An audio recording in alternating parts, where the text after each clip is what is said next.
This story starts with the phrase, "live for your house." That's what the father always told our protagonist. The meaning behind it was that he should never desire anything for himself, and should always live in the shadow of his older brother. Our hero falls to the ground, and the soldiers around him say they never imagined one person could stand against so many knights. A man with long hair says it's expected from the brother of that person. The man standing in front of him is Boris, who gives a twisted smile as Sean asks, "Who sent him?" With daggers in hand, he wants to know if it was the Emperor. As Xian activates his power, Boris mocks the disgusting Mist and says that Xian is an assassin from the Mist group. Because of that, he must be eliminated for affiliating with heretics. Owen wishes him luck in trying to get out alive, but Boris tells him that he's already placed a 9-star barrier around the area. Owen realizes he must get out quickly and find out who caused the incident involving his brother. He tells Boris that he will break through any barrier he put up. Suddenly, someone says, "Stop, Xian." Xian is startled and speechless, remembering his father's words, "Live for your house," and how his brother, Ekal, is the house itself. The success of the house depends on Ekal's success. Xian can't believe it. The one behind it all, in the end, was his own brother. He falls to his knees while Ekal asks why he's there. As his brother approaches, Xian asks what all this means. Eshel says that Shinin has done his job very well so far, but for the sake of the house, and of Shinin himself, he will now free him from his sins. Shinin doesn't understand what he did wrong. Looking at his mist, Eshel says it's disgusting, and that Shinin hasn't been human for a long time. He shouts that Shinin has been deceiving everyone. Shinin thinks about those words and loses his mind. It doesn't make sense. The troubles with the imperial throne, the subjugation of the Demon King's army, the war to unify the continent, he helped his brother win all of that and achieve everything he has. He punches the ground, saying that the life he was given, he dedicated to that person, and now he wants to throw him away, after going so far. After working like a dog for 20 years. Suan says that even if his body breaks, he'll give everything he has in this moment, as long as he can kill him. The soldiers are shocked by the mana he still has. Transformed, Suan says his brother is shameful, the only so-called hero, trying to kill a member of his own family. Echel looks with contempt, and Xian charges. He's managing to hold his own, saying he only needs one strike. He sees an opening and goes for the attack, but hits a barrier. The fight isn't one-on-one. Boris is protecting Echel, who takes advantage of it, and lands a blow to Xian's stomach. With his sword lodged in Xian, Echel says he considered letting him go easily, but now Xian has shown his dark side. Echel says he's relieved he never trusted Xian, not even for a second. He pulls out the sword, kicks San and leaves with his group. Lying on the ground, San thinks what a ridiculous end this is. It makes no sense to die like this. But suddenly, he attacks again, saying, "Die," as he presses a dagger to Echel's neck. However, a burst of light sweeps through his body. A voice calls him young master, and a boy wakes up, sweating in bed. The maid asks how long he plans to sleep. Sensei asks if it's Emily. Looking at her, he says it's been 20 years since they met. But she looks just like the day he first saw her. He recognizes the room. It's the one he lived in when he was younger. It hits him. He's returned to the past. Emily tells him to stop stalling in bed and go train. He wonders what training she's talking about. Realizing he's back in the Duchy of House Vert, he's certain this is the past. Maybe they're just memories, but he remembers everything perfectly. It's the 1st of March 27 years ago, 1 year before he entered the academy. At the beginning of each month, there was a public sparring event, an important occasion even for his father. His opponent was a boy named Krant, a brother born from another mother but the same age as him. His own mother, Marguerite, was the Duke's official wife. Because of that, her son received much more attention. Lucien, being the son of a concubine, was humiliated that day. It was then that his father told him do nothing and give up. Emily asks him why he won't give up now. Now, he says he'll win quickly. However, he hesitates when he realizes that even a simple thin sword feels extremely heavy in this body. Now, he's sure this isn't a dream, or just a memory. Still, he's never heard of magic like this, and starts to wonder if he really did go back to the past. Krante says it's impressive that he didn't run away. When Sean looks at his father, the man simply says to begin. His brother charges at him, asking where he's looking, clearly confident that this will be easy. But Sean wonders why he's moving so slowly. One step to the side and his brother swings at the air. Krantez calls him a coward, and moves in for another strike. But Sean lands a hit that makes him drop his sword. Then, a kick to the shin leaves Krantez in agony, and he falls to the ground crying. His mother calls out for him while their father seems intrigued. Looking at him on the floor, Cyan knows that if he puts the blade to Krante's neck, it'll be over. But he remembers how, in the past, this guy used to torment him. The bullying continued even at the academy. So now, he has to end this, to make sure Krantes never dares do anything like that again. In this second life he's been given, he's going to live for himself. The fight ends with Krantes completely defeated. The Duke delays some of his plans because he wants to speak with Cyan and even assigns one of his knights to keep an eye on him. In the hallway, Cyan sees Krante's mother and is sure she just returned from the infirmary. With a mischievous smile, Cyan asks, "Is your son doing well, Duchess?" She snaps back, calling him shameless for saying that after doing such a thing to his brother. Oken, Cyan ignores her, saying things like that are normal during training. The Duchess says that's exactly why illegitimate children shouldn't be spoken to. Filthy mothers, filthy sons, she says, adding that he should have been picking garbage off the streets. Cyan looks back, thinking she crossed the line, and wonders if he should kill her. But instead, he smiles, remembering he knows how to make her suffer slowly. He tells her that he'll be joining the same academy as Krantes. She asks what he means by that. He wonders aloud if she isn't worried about her son's graduation. She scowls and moves to slap him, asking how he dares say such things. But the guard steps in and protects Cyan, apologizing to her. Still, the Duke is calling for the boy, so they can't waste time there. Cyan stares at the Duchess and says they're leaving. She remains angry, but there's nothing she can do. Cyan did that because he knows that the Duke's order is absolute, and the knight was ordered to protect him. In the office, his father tells him to come in. Cyan enters and introduces himself, thinking that the last time he saw this man like this was 15 years ago. Duke Vert, people call him the protector of the continent. With his magical power and military strategies, he stopped the demon army's invasion. Even if the entire Demon King's army wanted him dead, all he ever wanted was peace for the continent. But that was only how he was in Cyan's memories, someone who dedicated his whole life to serving the people and being an admirable man. The first thing the Duke says is that he noticed Cyan saw the sword coming and dodged it. Cyan is confused, but the Duke explains that when Krantes ran in, Cyan easily saw the sword's trajectory and turned to avoid it. He asks when Cyan learned that kind of swordsmanship. Cyan is impressed by how observant his father is and says he taught himself. Wallace says that, as far as he knew, Cyan had no interest in swordsmanship, or was he hiding his skills all along? Cyan says he didn't want to stand out too much. Wallace replies that it's impressive that he beat Krantes even while holding back, but then he hesitates and asks why Cyan struck his brother like that at the end. Cyan wonders, is he recognizing me as someone strong? Then he says he wanted to prove something. Wallace asks, what did you want to prove? Cyan says, even though we're brothers, I wanted to prove that I'm better than Krantes. His father bursts into laughter, then says it's incredible to hear such a direct and honest answer. He hopes that one day, Suan will become a strong ally of Ekrel. The name Ekrel shocks Suan and he wonders why he would ever want to ally with that guy. In the end, his father's obsession with Ekrel hasn't changed at all. He clenches his fists but says nothing. Wallace says there won't be any reward ceremony, but he can ask for something. Shen's plan is obvious. He wants to destroy everything Eder is working toward, so he tells his father what he wants.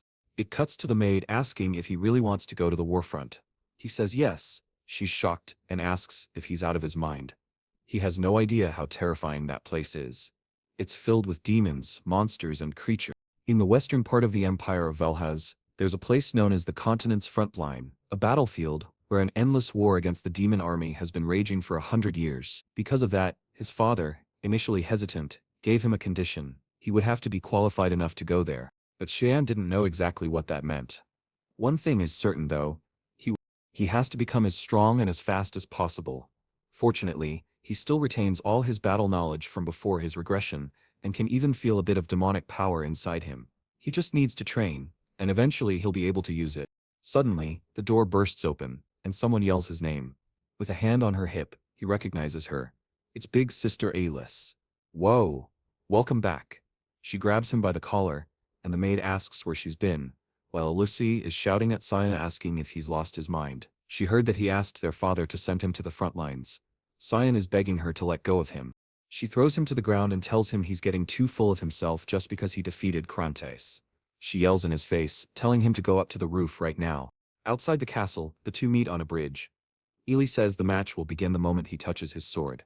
After that, he just has to survive for 3 minutes, and she'll allow him to go to the front lines. Shan wonders if they really need to do this, but Elise ignores him and says she has a question. Is he planning to succeed the family? Shan is caught off guard, but he has no interest in that at all. Before he can answer, Belisi tells him to draw his sword. He thinks that he's barely regressed and is already being forced to fight twice. Without saying a word, he charges forward because he touched the sword, but he's startled, not knowing why. He manages to block her strike, and she's confused that he was able to block it at all.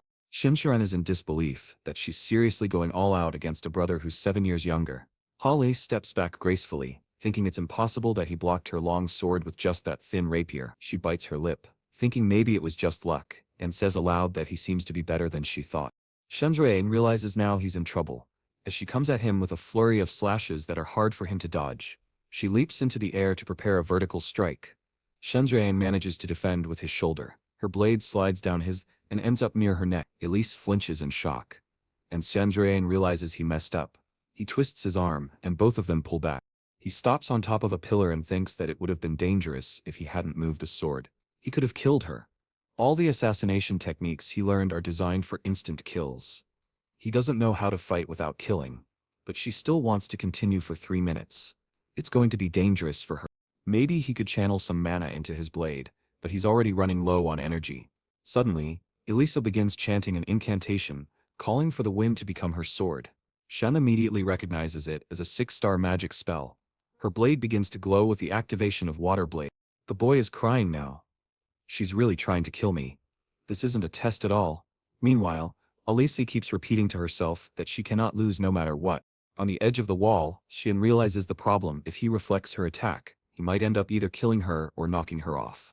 If that's the case, he jumps toward her as she raises her sword, releasing a beam of light. Shen pleads internally, begging something inside him to stop hesitating and come out already. As Elise prepares to deliver the slash, just before impact, a knight steps between them and yells, "That's enough." He blocks Elise's attack with his sword and grabs Shen by the collar. The impact echoes through the entire castle. The knight glares at Elise, saying she's gone too far against a young boy. Cyan feels relieved. He had been waiting for this guy to show up, but he took too long. When Elise sees the knight's sword, she seems to snap out of it. She immediately runs to Cyan, hugs him and apologizes, saying she lost control. She cries on his shoulder, saying the last thing she wanted was for him to go to the front lines. She's too worried about him.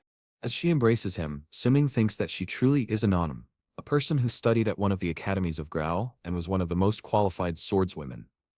On top of that, she had a beautiful face and was recognized as the daughter of God. Everyone believed she would one day stand beside the protector of the continent and the Vert family. However, not long after joining the Knights of Light, she met a tragic end. Shen hugs her back, saying he missed her, and this time he's going to protect her. Elise then asks the knight why he's here. Is he the Duke's bodyguard? The knight replies that he's here under the Duke's orders to protect the young master. Shen thinks back and realizes he had felt this man's presence ever since leaving the Duke's office. That's why he was so mad that the guy took so long to appear. He almost passed out. What he still doesn't understand is why his father sent someone to protect him in secret.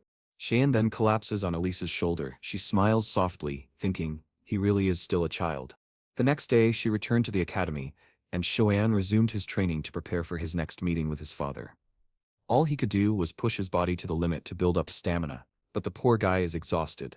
10 push-ups is the most he can handle. Remembering his peak Kegan, he realizes he'll need to take drastic measures. Suddenly, Emily walks into the room and says that Alaiti sent him something, but then she says it smells awful. What is that? After Alaiti attacked him, she sent Hellhound blood as an apology gift. Because of its terrible smell and disgusting appearance, everyone assumes it's poison, but in reality, it has the power to permanently boost stamina in anyone who drinks it. Holding her nose, Emily asks if he's really going to drink that. Shen says yes, and jokes that he's the only one who can even eat her cooking. So this should be fine. He remembers the purple mushroom soup she made before, and this smells way better than that disaster. He slams the cup down on the table and says it was delicious. She's standing there, so fine, he'll pretend it was. Now radiating a strange aura, Cyan calls out to Emily, who asks what's going on. He looks back with glowing red eyes and says he's going for a walk.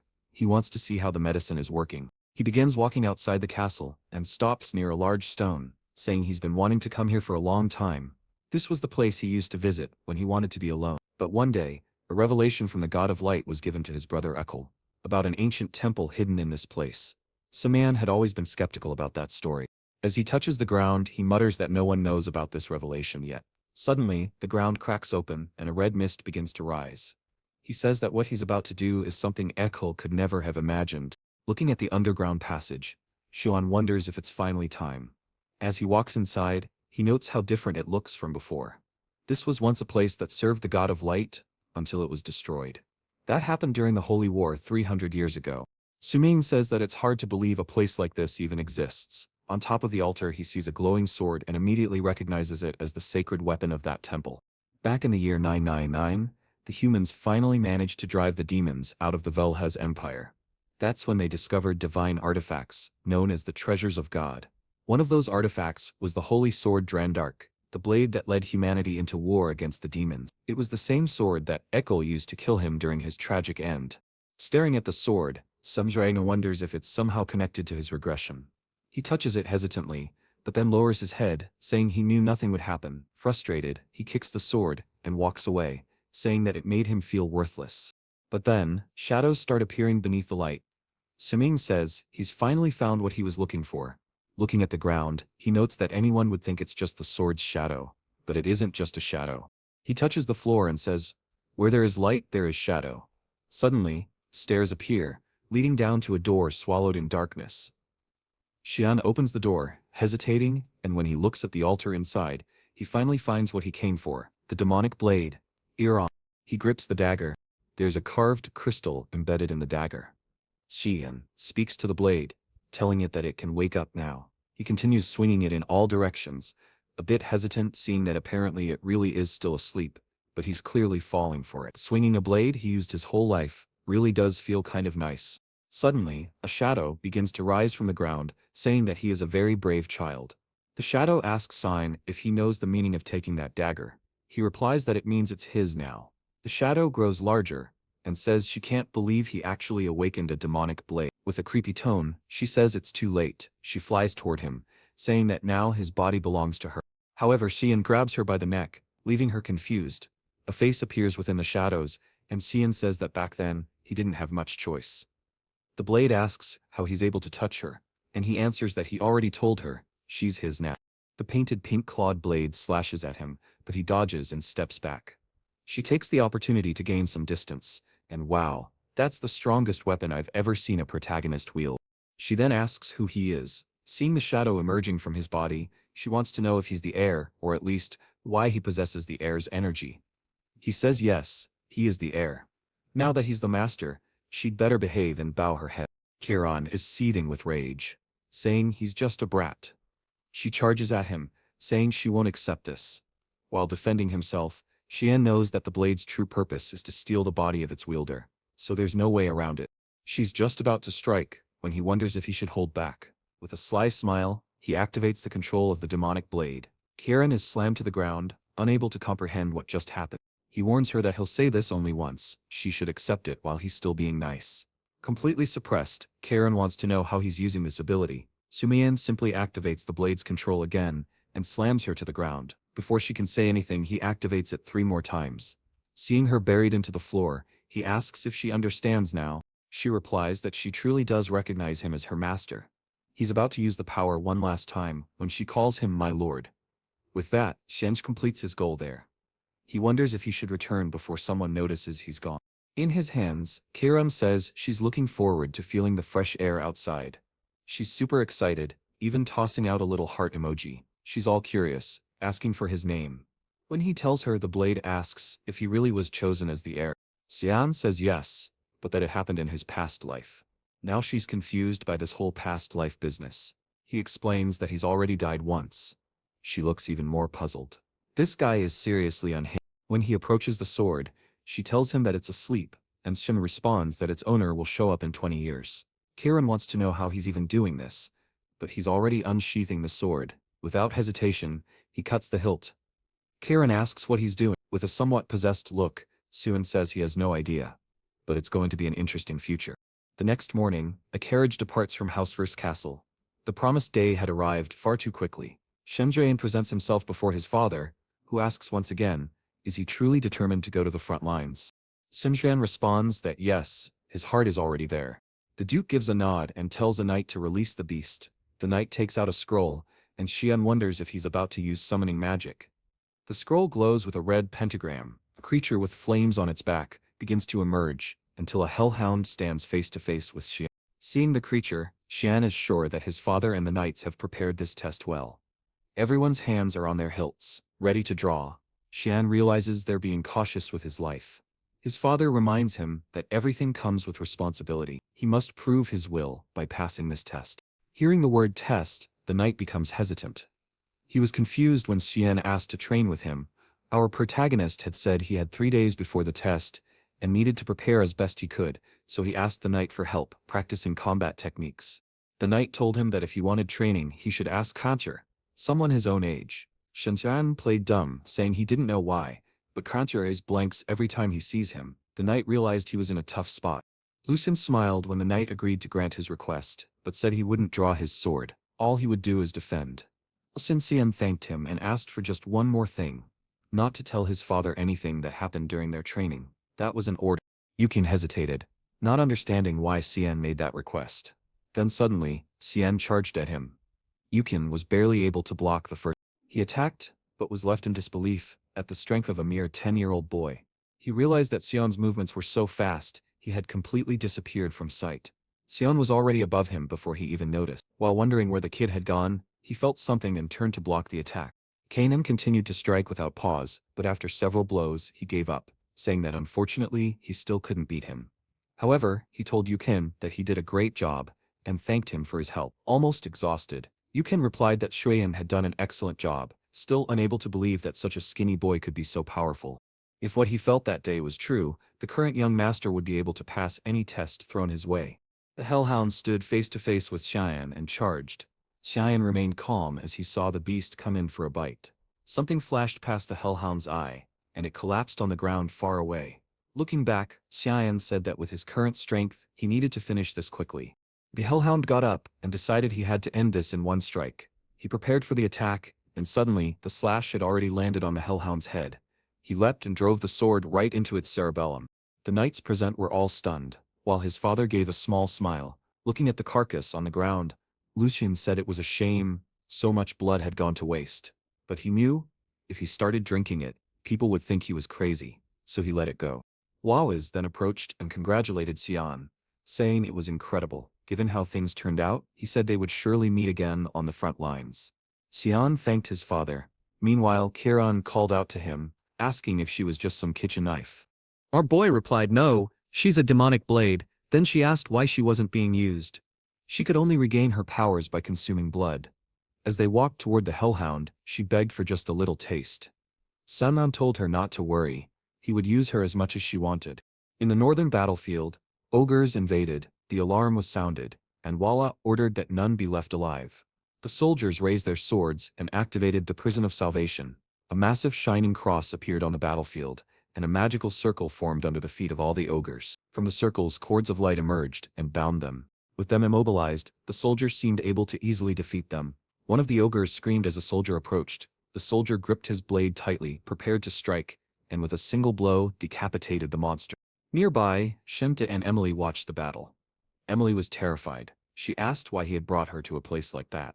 Strangely, Shem felt nostalgic being there. When asked him what he thought about being on the front lines, and Shem said he was a little nervous. His father warned him that death could come at any moment in that place, so he'd better not let his guard down. Shem smiled and said he would keep that in mind. On the front lines, death was a constant, with 3 or 4 battles happening each day. Strategically, the knights did their best to halt the demon army's advance. Cyan's tent was the farthest and safest one. The problem was that, since he was now being watched, he couldn't find a chance to feed Karen. While wondering if he'd have to wait until nightfall, he asked Emily what she was doing under the blanket. She was panicking, saying the Duke had warned that they could die at any moment. Shun replied, "Then pack your things and leave." But she screamed, saying it was impossible. He couldn't be left alone. There were demon monsters everywhere. If she fled, who would take care of him? Suddenly, she left the tent, saying she was going to get something to eat. Seking tried to ask her about the cloak he had requested, but she ignored him. He was annoyed, because that damned girl never obeyed him. Later, he placed a dummy in his bed, thinking maybe it would be enough. When Emily asked if he was really going to stay in a place like that, She told him he was very diligent. If the Duke found out, he'd be proud. Shiming ignored her and said he was leaving. She could sleep there peacefully. He looked back and warned her to say he was sleeping if anyone asked. She agreed. At that moment, they needed every soldier possible on the front lines, so it was only now that Xian could move freely. He activated an ability that allowed him to glide through the mist and headed toward a dangerous region, where he found a pack of hellhounds. But he was excited. This was the perfect place to test Kirin. As soon as she was summoned, she smelled the blood and told Cyan that she couldn't take it anymore. She needed to cut something. The hellhounds lunged at him, and Xian told her to feed as much as she wanted. He began slaying the hounds, activating a skill called Furious Mist Storm. After finishing off a hellhound, he pulled blood from its head and took a huge gulp, wearing a crazed expression. He said, "That's what I'm talking about." Kirin, thrilled and even tossing out little heart symbols, responded with excitement. They continued hunting, and Kirin said those creatures were far too weak, but she told him not to worry. The night was still young, and there were plenty of monsters out there. Kirin said she was excited. A carriage made its way along a mountain path, transporting a girl with white hair. Inside, someone warned that the place was very dangerous, and they should retreat. However, the girl replied not to treat her like a child. She was a princess of the empire, and it was her duty to help her family. If the woman said one more word, she'd take out her anger on her. The woman apologized immediately. The girl then mentioned that the young master of Duke Vert was also on the front lines, and was the same age as her. She asked if the Duke had the guts to bring his youngest son. Her companion replied no. In fact, the boy had volunteered. Since they were the same age, maybe they could become friends. But the princess said she wasn't interested, and that she was going to sleep. Her companion responded, "All right." As the princess got ready to sleep, she asked for his name. Her attendant answered, Chancellor Vert. Under the light of the moon, she thought about that name. Meanwhile, harpies were being slain, and Alos was ordering his men to check on the wounded. On the battlefield, dozens of harpies and griffins lay dead, and the knights were preparing to return to base. Alos looked to the side, and from atop a mark, someone drew a source. It was Cyan, who had participated in that battle. Alos wondered if he was adjusting well to life on the front lines. Cyan replied yes. He was learning a lot every day. His father said he had expected Cyan would want to go back home, but he had stayed there for quite some time already. He told Cyan he was very proud of him. Those words left Cyan in disbelief. His father walked away, saying they had something to talk about in the morning. Lucien agreed, saying it was the first time he had seen their father with such a proud expression. That same night, Cyan went out hunting again. What he found was a deathworm, a creature that usually hid deep in the valleys. Kirin told him he looked exhausted, and asked why he wouldn't let her take over his body. Cyan replied that she was being too obvious, but Kirin insisted, saying the deathworm's flesh regenerated faster than he could damage it. As much as he didn't want to admit it, he knew it was true. He had been there for over a month, drinking the blood of countless demonic creatures every day, so why wasn't it enough? The worm attacked him again, and he said he didn't stand a chance like that, so he agreed to play by Kirin's rules for a while. Kirin gleefully said it was time to go crazy and activated the 9th assassination technique, the manifestation of the demonic blade. Numerous slashes appeared around the worm, as Shaz stood there with a darkened face. The creature writhed in agony, and our hero said he would cut it into pieces. He leaped into the air, and activated the 8 petals fluttering technique, striking the worm with countless slashes from top to bottom. The worm's mouth exploded, as our hero, now fully demonic, finished it off. Meanwhile, one of the knights touched the blood of a hellhound and noted it hadn't died long ago. It was Yuken and Wallace examining the area. They said it looked like the work of a demonic tribe. But upon inspecting the body, Wallace said those cuts looked oddly familiar. It felt like déjà vu. Yuken appeared from behind a rock and told them he had something to show them. Wallace asked what it was. When Yuken raised the torch, it revealed the death worm cut in half, leaving Wallace stunned. He couldn't believe that that organization was behind it. The manifestation of the demonic blade had taken over Xian's body, allowing Kirin to use her full power. However, if he got distracted, his mind would be completely consumed as well. The next day he woke up saying he must be insane for using that kind of power just to kill a simple demonic beast. He got out of bed saying he was lucky to have drunk so much blood, otherwise his body would have been destroyed. Suddenly, Kirin said she understood now. He looked like a 10-year-old boy, but he didn't talk or act like one. Not to mention, it was the first time he used her, yet he seemed way too familiar. He knew the geography of the valley too well and fought like someone who had mastered the mist technique for over 30 years. Kirin remembered that he once said he had died before, and now she was certain. He was a regressor, wasn't he? Cyan replied that he had explained it already, but apparently she didn't understand. The poor girl bugged out, yelling at him, saying how was she supposed to understand something that's serious when he said it so casually. Cyan said that explaining things was boring. She replied that from watching the way he fought, defeating him shouldn't have been easy. If he had the demonic blade, he must have lost to the wielder of Duran Dark, which meant either he lost a duel, or he was betrayed. Recalling the expression on his face when he saw the sacred sword, she was sure he had been betrayed. She warned him, if he had returned to prepare for revenge, he'd better remember something. If she caught him being lazy, or weak for even 1 second, she would devour him on the spot. Cyan punched himself. Everything was chaos outside his tent. Emily ran up to him, wide-eyed.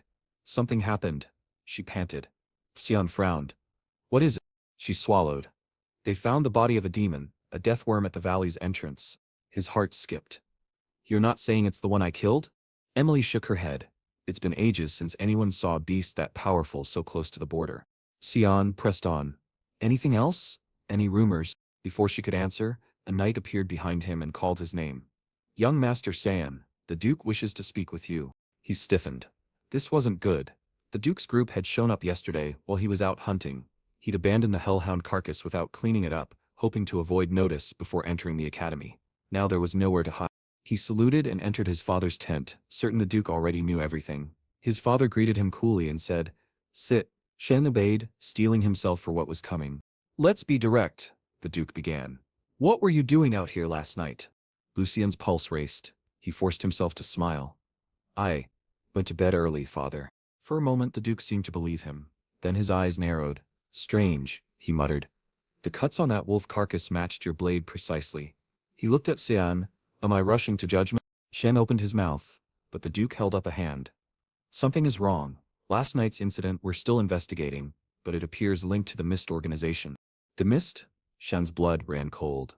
"An ancient sect," his father explained, "with unclear motives. They once massacred noble houses, under the guise of purification. Then they vanished, 300 years ago. Yet the same mist was present on that death worm's body, and that residue of power is only left by those who worship the god of mist.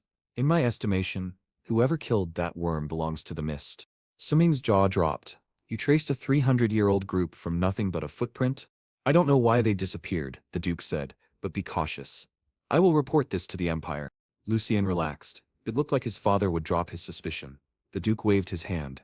"Enough. Have you heard about today's visitor?" "I heard it's someone of the royal family," Shen said. "Correct," the Duke said with a small smile. "I'd like a favor." Cyan's heart lurched. "What favor?" A herald sounded a trumpet. "His Majesty, the Emperor approaches." Everyone in the camp bowed, as a pale regal figure disembarked from his carriage. The Emperor, looking like a noble vampire, stepped forward.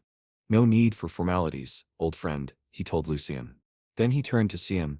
"Is this your son?" Cyan bowed. "Youngest of House Vert, at your service." The Emperor's eyes glowed with approval. "Remarkable to see your boy on the front lines. Your children are extraordinary." Lucien clapped Cyan on the shoulder. "Present him as my son," he whispered later. In the past life Cyan had always hidden in the shadows. No one even knew he existed. The Emperor smiled.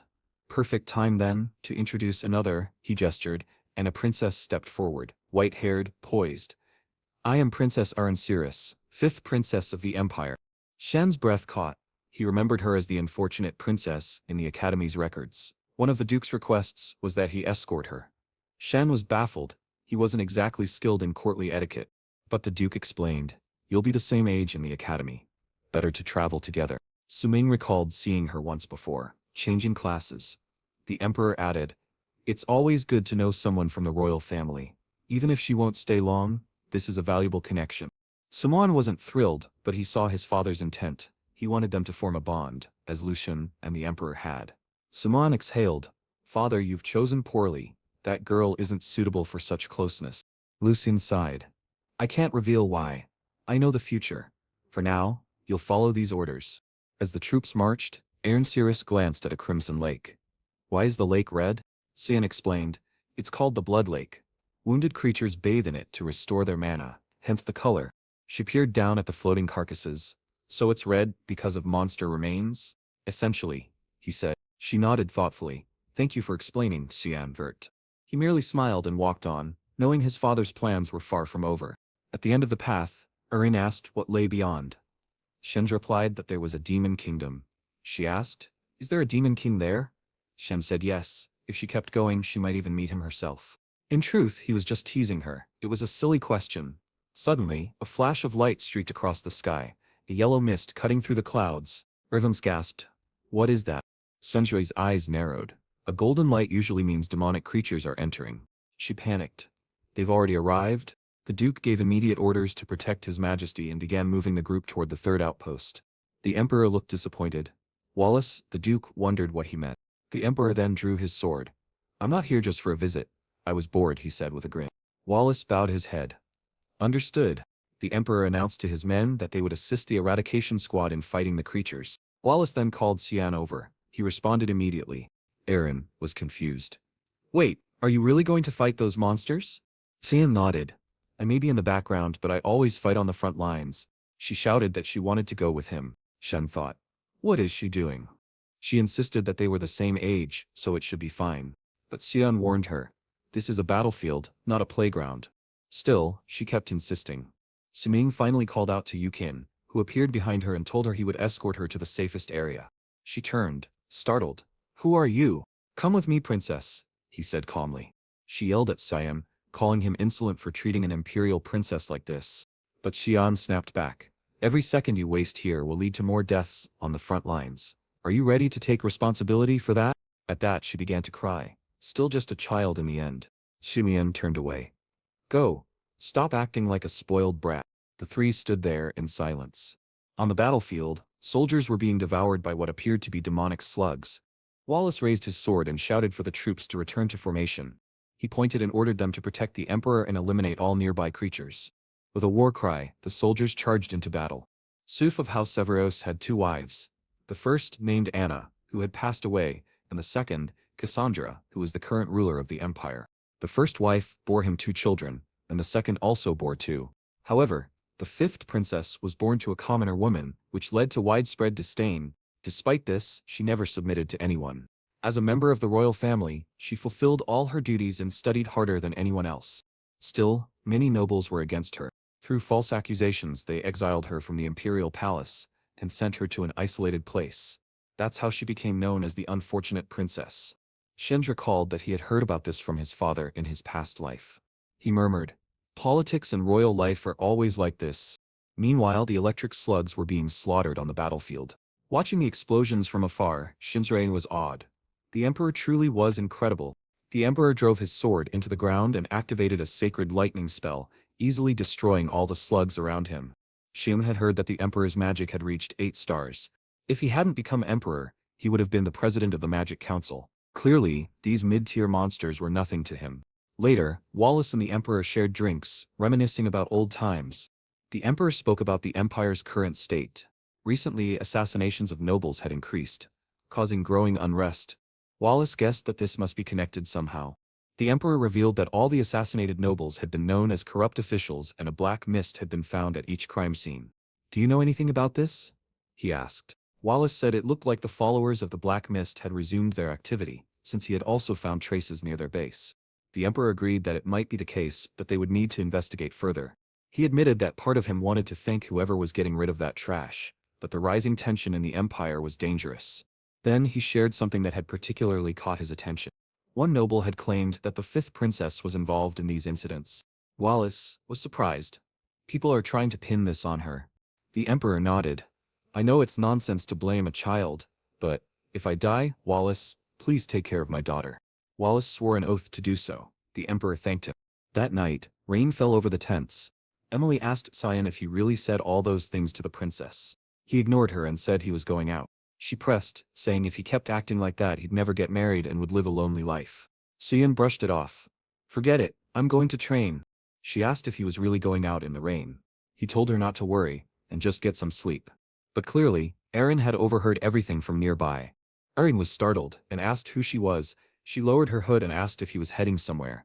However, if he wasn't busy, she wanted to talk about something. When Emily saw the princess there, her eyes lit up with excitement. Erin asked how long they had been there, and Sean replied that it had been over a month. But he wanted to know why she was there. She hesitated, staying silent, and both Emily and Sean asked to be left alone, clearly annoyed by her sudden appearance. Everyone left, telling them to enjoy their little tent moment. Sean knew he was 40 years old and had absolutely no interest in her. Erin apologized for what happened that morning. Awkwardly, Lucien admitted that he had also acted wrongly. She laughed, saying she would have done the same thing. She said she knew he was respected by those around him, unlike her. Sean hadn't expected her to have that kind of personality. She said she knew he was heading to the academy and that she wanted to be friends with him.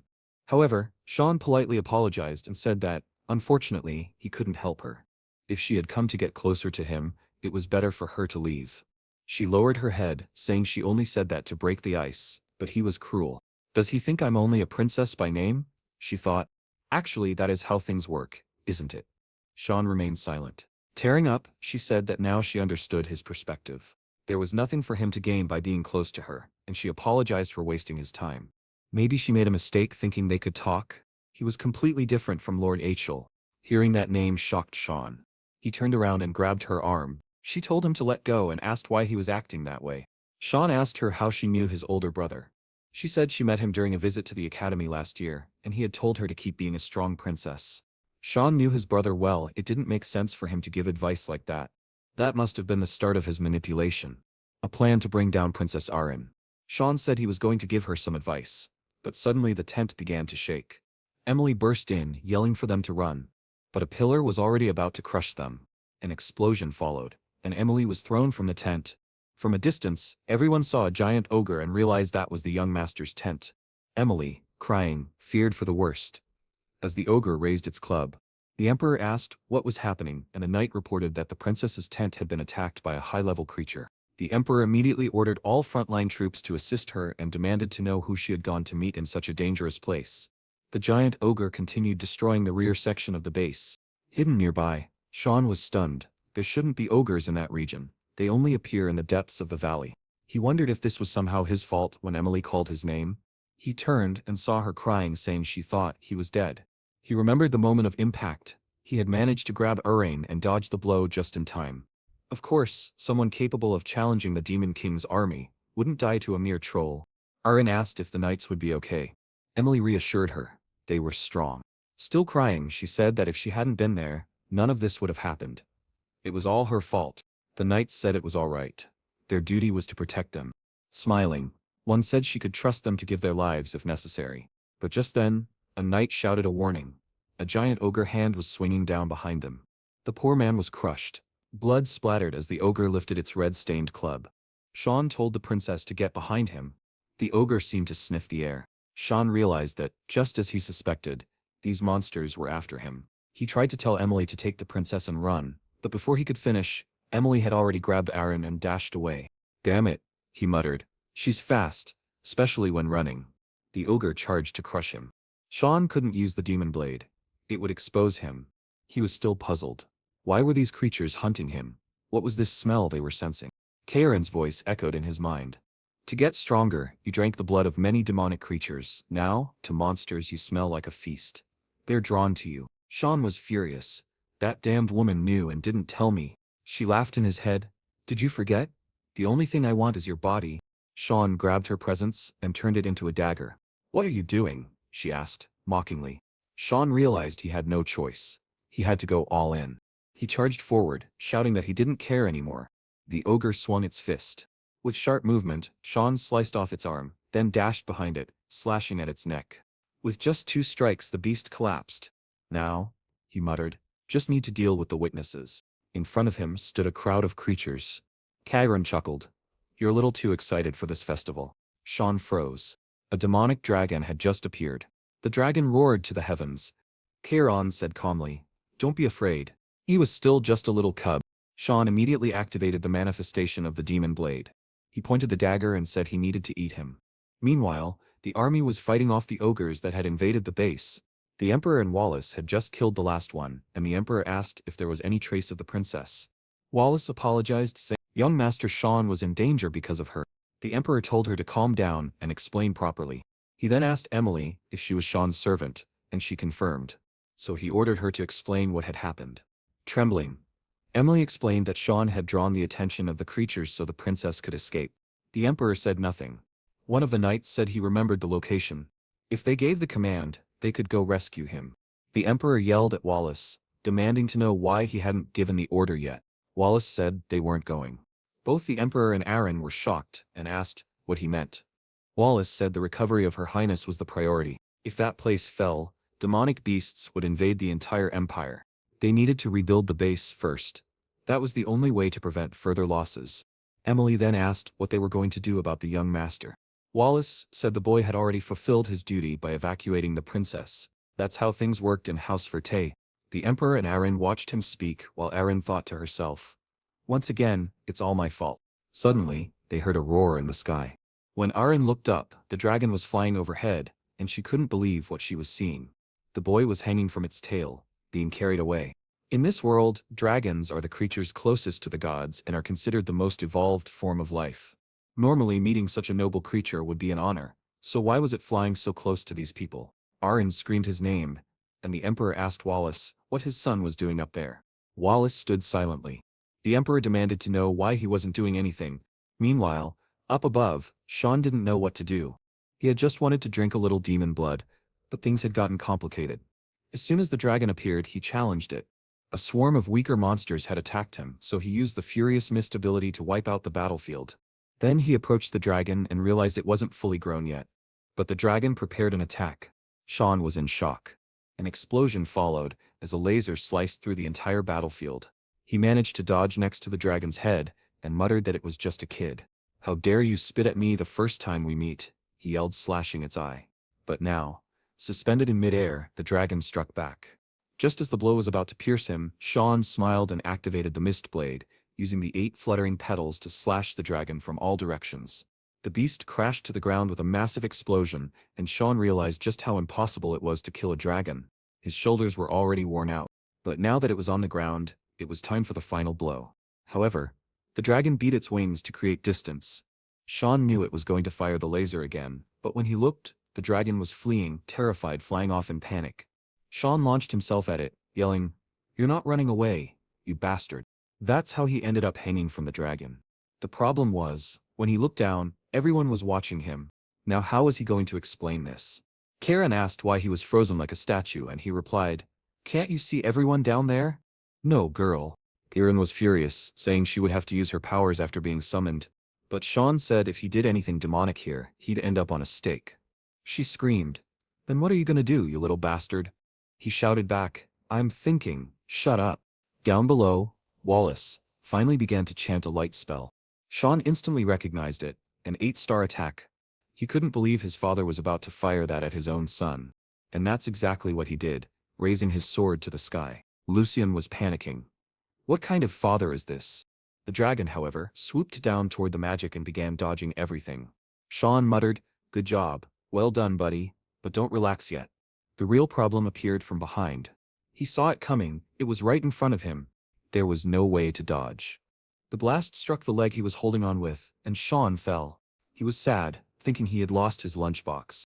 While Kieran shouted at him to protect himself, he was going to fall head first. He insisted he couldn't use any mist techniques. She yelled in his face to stop being so cautious. He was going to die like this. He told her to shut up, he was thinking. Until suddenly, he had an idea. Honestly, he's really not going to die, and she's in disbelief that he's about to throw himself into that. Down below is the Red River. He says he doesn't have a choice. He already fell into the Tawish River once. Man, this must be the same thing. Someone from afar watches the fleeing dragon and says it's rare to witness a sight like this. The guy behind him replies it's probably just a young man who got separated from his group. The silver-haired guy points in a direction and asks if there are demons over there, but his friend replies that it's actually the human region. He looks toward the horizon, curious, and says dragons shouldn't be defeated by humans. He goes quiet for a second, and the guy with glasses asks if something happened. He points ahead and says he's feeling a strange, almost familiar energy coming from that direction. His friend says they can go check it out, but warns him that he's forbidden from annihilating everything just out of boredom. He spreads his wings and says, "All right, I won't cause any problems," then flies off saying he'll be right back. Meanwhile, Sean is crawling out of the blood lake. He throws himself onto a nearby rock, cursing up to the 10th generation.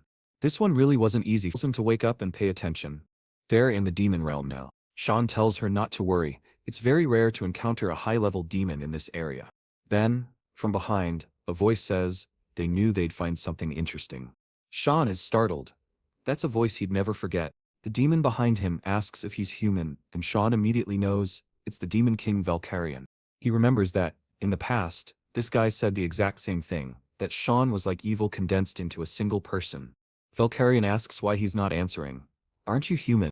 And in a flash, he's suddenly behind Sean, asking if he really wants to pick a fight. Sean flinches and turns around swinging, but Valkyrian easily dodges, although a tiny strand of his hair is cut. He's impressed, saying that indeed, the races hold infinite potential. Kairan asks who that is, and the protagonist replies, the Demon King. She immediately says, if he's the Demon King, you think you're going to win? He knows that it's impossible. The best option is to run away, but his hand is trembling. He wonders if escaping is even possible, but is caught off guard when the demon lies down and tells him to relax. He's confused. Did this guy really come here to fight a kid? Valkyrian lays down saying, you really think I came here just to beat up a child? Sean is totally messed up, wondering why this lunatic is lying on the ground. Valkyrian asks again, are you human? Sean says yes.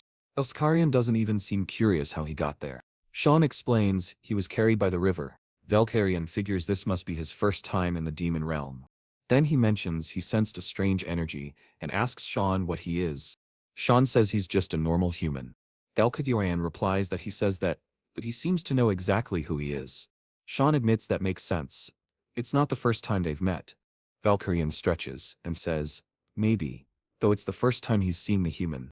The boy asks why he came here, still wondering why this guy is so relaxed.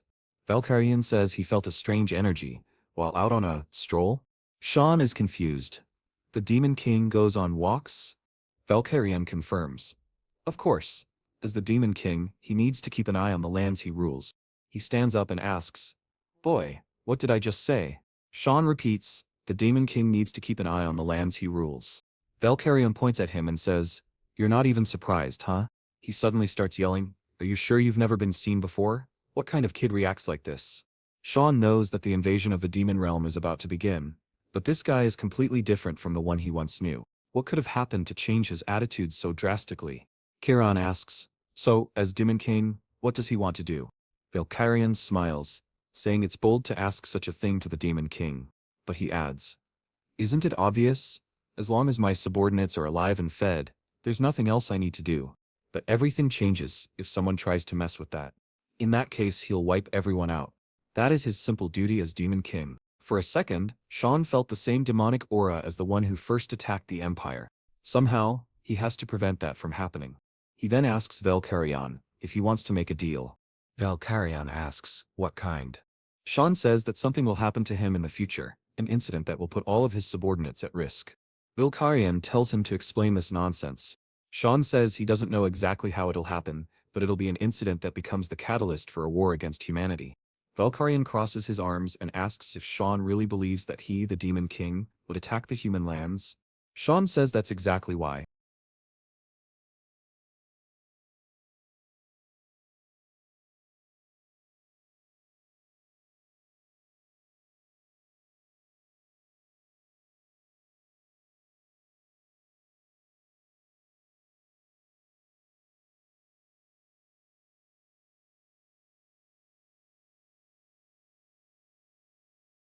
He wants to make a pact that, no matter what happens, at the very least, a war won't start. Valkyrian says he has no idea what he's talking about, but let's pretend he accepted it. So what does he gain from this? Sean says that no matter what happens, he will help the Demon King, who approaches and says that Sean apparently knows something. Sean is sweating, and Valkyrian asks what his name is. He says he will keep this promise, as the Demon King. He flies away saying that Sean better keep his promise too, since this is a pact. He smiles, saying it's sealed now. After contacting the Demon King, some knights found Sean. Seeing him coming out of the Red Lake, they said it was a miracle he was still alive. Because of that, he received the title, the one who survived the demon dragon. He was then taken to a monastery on the front lines, a place used as a military hospital. Sean asks someone to repeat what they just said. Ariane is hesitant to say anything. She holds herself back and suddenly yells, asking if he wants to be hers.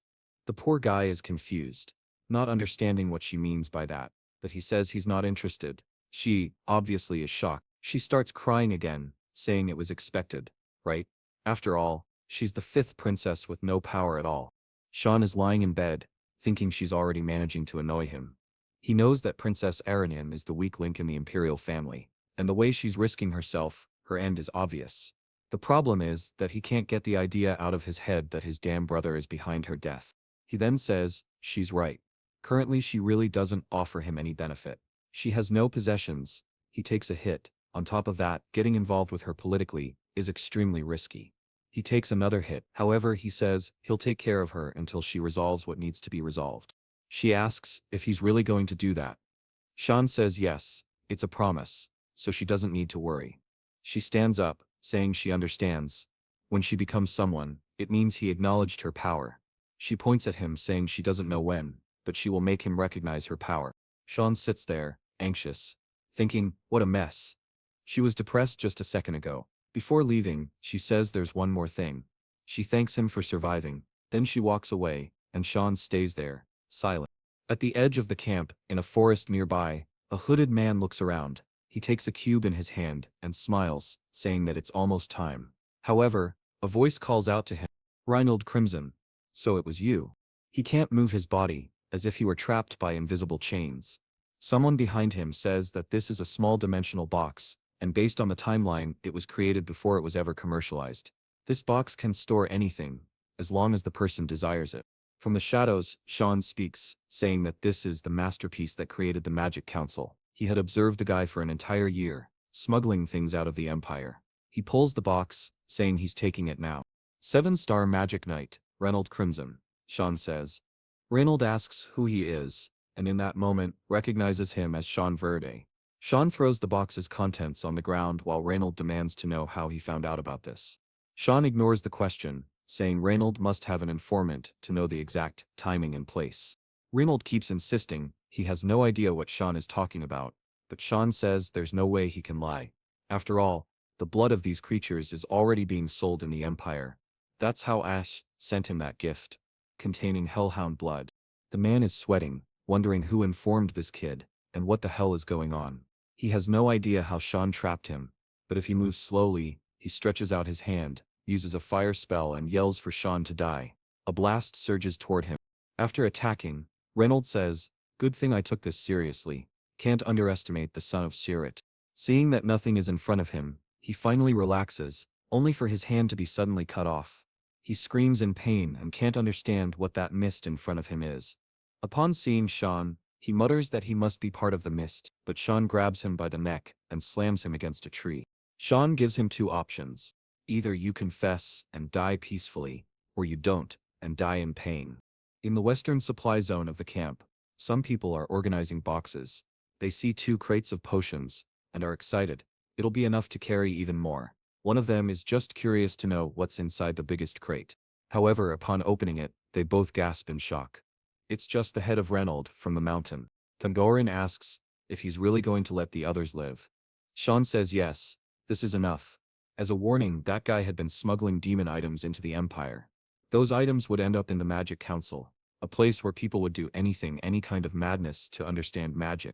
He says what they're going to do with demon blood is unthinkable, so they need to be separated. Kieran says that in this new life he's only living for others, but he replies that he's just preventing other people from using demon blood. Meanwhile, in a certain mansion in Inverse, Ale receives a letter and discovers that Xian has just gone to the front lines with his father. He has a close female friend lying on his bed. That shameless villain sure knows how to enjoy life. She asks if that's not the younger brother from another mother. Eshel says yes, and mentions that the boy is a problem in many ways, so he's going to have to go pay him a visit. Kids, do you remember how the last chapter ended? With his brother saying he was going to go check on Xian. Some bags are being stacked, and Emily celebrates that they're finally off the front lines. She's sure the academy will be much calmer than this terrifying place. Meanwhile, Xian knows a new kind of hell is just beginning. The academy isn't the dreamland Emily imagined. In reality, it's a cruel place where lives are destroyed for political interests. A place dominated by envy and greed, where oddly, academics aren't even the priority. But Emily keeps dreaming, saying she'll find a chatty instructor. Sean starts realizing that she'll be following him around the academy. Some time later, he's back in the Duchy of Vart. He hears a sound and looks to the side. It's Krant, startled and trembling, asking what he's doing there. Sean tries to say hi, but the boy already runs off. Air asks who that idiot was. Sean says it's that cramped guy, but tells her not to worry about him. Kiran says his brother is the complete opposite of him. Sean replies that it makes no sense. His opposite is someone else entirely. The door opens, and he's back at the mansion. But this time, all the butlers greet him. Sean remembers how they didn't even look at him before, but now they're showing this superficial courtesy, probably something his father arranged. His hard work really did change a lot over the past year. He puts his hand on the doorknob, but just as he's about to open it, he senses a familiar energy and says he knows exactly who it is. For something to make him tremble with rage like this, it can only mean one thing. Behind that door is that bastard. Eshel says it's been a long time since they've seen each other, while all Sean can think is that he needs to stay calm. Since Sean doesn't say anything, Eshel asks if he's forgotten his brother. What Sean is really doing is trying hard to stay calm. Eshel comments that maybe Sean forgot him since the last time they saw each other was before Sean left for the academy. But Xian's eyes are already red. He's realizing he won't be able to keep calm. Already reaching for his dagger, he's certain he's going to kill him now. However, Kiran grabs his wrist and warns him that if he doesn't want his skull smashed, he better stay in control. Besides, killing him now wouldn't be any fun. With that, Sean calms down and offers a formal greeting to his older brother. Ishal asks, "So you do remember me, or is it impossible to forget your brother's face?" Ail then pats him on the head, saying he's very happy. He was worried his little brother wouldn't remember him. What a relief. He even heard that his little brother's swordsmanship has drastically improved, and that soon, he'll be helping House Vert, or better yet, helping him on the battlefield. Sean says that's true, and that he's very excited to fight alongside his brother.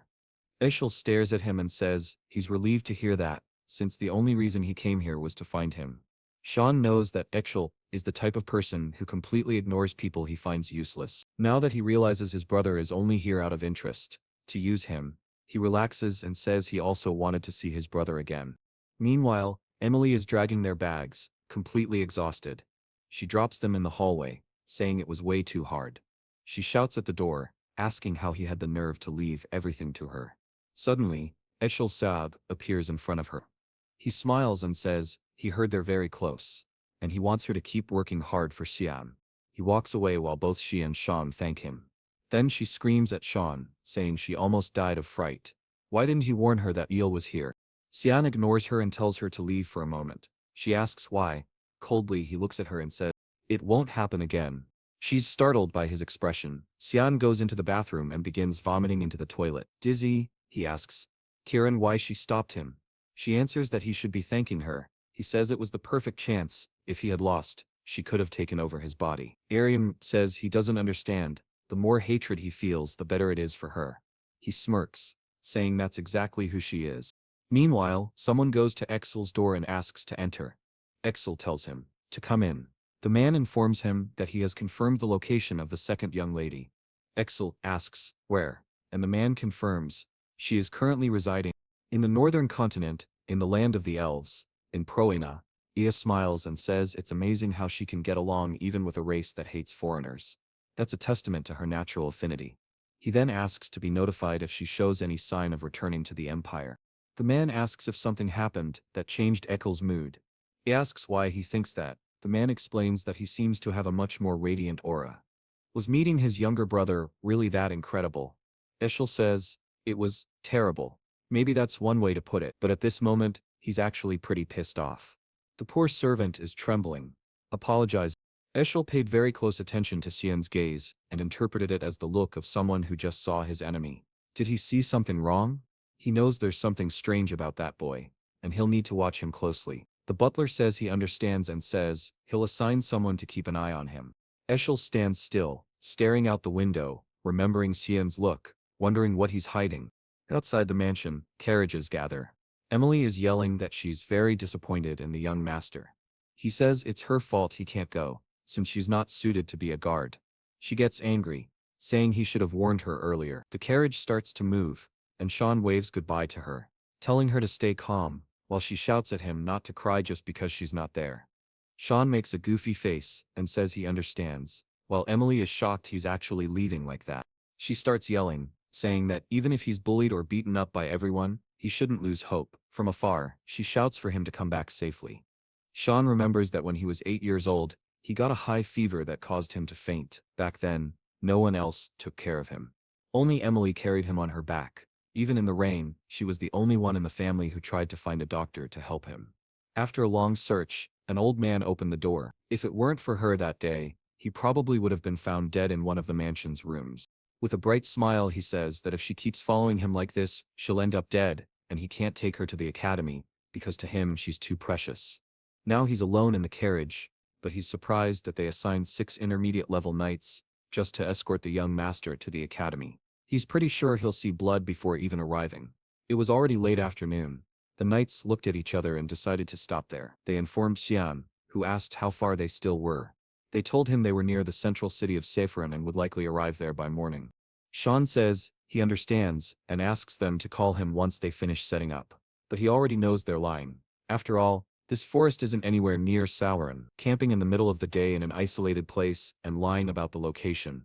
Everything makes it clear they're planning something. Sean begins stepping out of the carriage when they tell him everything's ready. He walks out acting clueless, saying the air feels great. Already surrounded by the 6 knights, he wants to know whose orders they're following. One of them hesitates in the background. Sweat runs down all their faces, but no one speaks. One of them, however, has a faint smile. Sean notices and asks again whose orders they're acting on. That man starts drawing his sword, saying Sean doesn't need to know, since he'll be dead soon anyway. They step forward, apologizing, saying it's nothing personal, but out of respect, they'll make it as painful as possible. All he needs to do is close his eyes. A knight lunges, ready to deliver a death blow to Sean's neck, but before the blade lands, his head has already been sliced off. It falls to the ground like a sack of trash, and the others stare in disbelief. Sean says he'll ask one more time, whose orders? Now everyone's terrified, trembling, not knowing what to do. Sean asks why they're so frozen. Did they really think it would be that easy? One of the knights can't even believe what he's seeing. Another tries to attack Sean from behind. But in an instant, Sean is already on the other side, having delivered 2 clean slashes. Another takes a cut on the shoulder and one on the arm. One tries to run but immediately falls, writhing in agony. Sean had thrown Kira, his weapon, into his back. The knight, who was standing still in shock, is now crying, wondering how a child barely 11 years old could do something like this. Sean hadn't even moved far. And yet, everyone was already dead. Clearly, he didn't survive the demon dragon for nothing. Sending intermediate knights for this mission was a mistake. The crying man collapses to the ground. Sean approaches and tells him to say who gave the order. The man immediately confesses. It was all orchestrated by the Duchess, Margaret. Sean is caught off guard. He didn't even need to threaten the guy, he spilled everything on his own. The poor man is just there, trembling and crying. Why did he talk? Simple. The carriage is already on the move again, carrying Sean calmly toward. He tells Cyan that it seems this was all the doing of young Master Crantes. He somehow asked his mother to prevent Cyan from interfering with him at the academy. Apparently this entire mission was a result of that request. Cyan remembers that coward who always runs away, and now he's behind all this. He's definitely going to need to give him some help at the academy. The man then, a little awkwardly, asks what will happen to him now. Is he going to die too? Cyan says he doesn't seem very attached to his own life. The man replies that he knows they were trying to kill Cyan, so it doesn't make sense for him to be spared. Cyan tells him to at least drive the carriage properly then, so he can be useful alive. The man understands what he means and thanks Cyan, who replies, "Looks like we've arrived, huh?" In the central city of Saffron, a vase is smashed on the floor. Margaret demands to know how they found 6 dead bodies. The butler confirms that it's true, and says that young Master Cyan arrived in Saffron 10 days ago. Margaret, furious, says the butler had assured her there would be no problems, so what happened? The butler apologizes, saying they underestimated a child. She says it's impossible. A 10-year-old couldn't have killed that many people. The butler says he probably had help from someone they didn't know about. But it's fine. They'll just send an assassin to infiltrate the academy. She cuts him off, saying, that's enough. What if Cyan finds out she was behind it and ends up hurting Crantes because of it?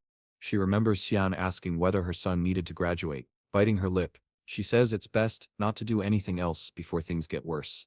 Also, no one can find out about this incident, so all those affiliated with it should be eliminated. Eshel's spy overheard the entire conversation. It's been 10 days since Cyan left Saffron. Brian has been playing the role of servant this whole time, and he knows that word of Cyan's survival must have reached the mansion by now. At this rate, he'll probably reach the academy without any further trouble. Cyan starts to wonder whether he'll have to get rid of Brian, Suddenly Brian opens the carriage window with a smile, announcing that they've arrived. Cyan says, "Alright, I got it." That city brings back memories. Not necessarily good ones, but this academy changed him a lot. At the reception, he shows the crest of House Frey. A bit hesitant, the receptionist girl says, she'll register him. Everything looks in order. He'll get his room soon. And everything should be fine. Still, Cyan notices something strange about her behavior. Is there something wrong? She then hands him a letter and a golden key. He's shocked and asks if she gave him the right one. Brian drops the luggage, in surprise when he realizes what room Cyan has been assigned. The royal dormitory. The best available. However, Cyan remembers that in his past life, this never happened to anyone. That must mean someone's influence is behind this. He asks Brian if that was the last suitcase, and Brian says yes, he brought everything. Cyan puts his hand inside his coat and says that now that they've arrived at the academy and the luggage is delivered, Brian's job is done. Brian, sweating, says, "Hey, wait a minute, kid." But Cyan tosses him a bag of coins. Brian, surprised, asks, "What is this?" Cyan replies that it should be enough to start over, wherever he chooses to go. He just advises Brian not to return to the mansion, otherwise he'll die. Brian stands there in silence for a moment. Then suddenly, he kneels and says, "I, Brian Kendrick, official knight of Vadis, wish to serve young Master Cyan until the end of my life." Cyan asks if he's really a knight. Brian says yes, though he's not very good, so he's more of an assistant. But once his father told him that if a not-so-talented knight ever found someone he could truly trust, he should not hesitate to serve them. Cyan says, "That's idiotic." Brian, confused, asks what he means. Cyan asks if he isn't afraid of being betrayed later. Brian says that even if that happens, he doesn't mind. Cyan warns him not to do anything reckless. As they walk out the door, Cyan mentions there will be an entrance ceremony, and then they'll head straight to the exam. Brian, already sweating, says okay. Meanwhile, the academy's headmaster and a girl are talking. This year, there are many talented students. All the students are gathered in a room. In the center stands a girl surrounded by a powerful aura. She is Aaron Severa. She has a 2-star magic grade, a B-rated physique, and a 52% light element affinity. Another student named Shark is a 3-star mage, with a similar physique and a 71% earth element affinity. Stroking his beard, the old man says, "These kids are incredible, but then there's that boy, Severth. He has a 1-star magic grade, an S-rated physique, and a 92% dark element affinity." The academy instructor Sika Nigrit says that even the girl Elevert, once considered the daughter of God, only had an 88% water element affinity.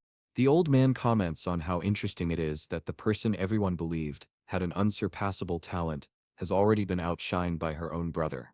He is the Chancellor of the academy, Kendall Kizel. However, Sirika points out that his element is darkness, and the director agrees. Due to the nature of dark magic, there are indeed some people. They talk about how some people manifest and waste any talent they have.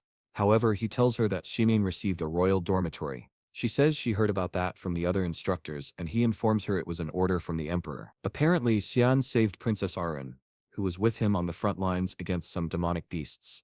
The emperor even seems to be considering marriage. The 5th princess, excluded from the line of succession, is from the Vert family, long known as the cradle of talented warriors. The instructor asks what she thinks will happen, and Sirika responds that if this continues, it will only accelerate the revolts occurring throughout the empire, and might result in more blood being spilled. The director says that for now, all they can do is observe whether this child will become a hero or a disaster.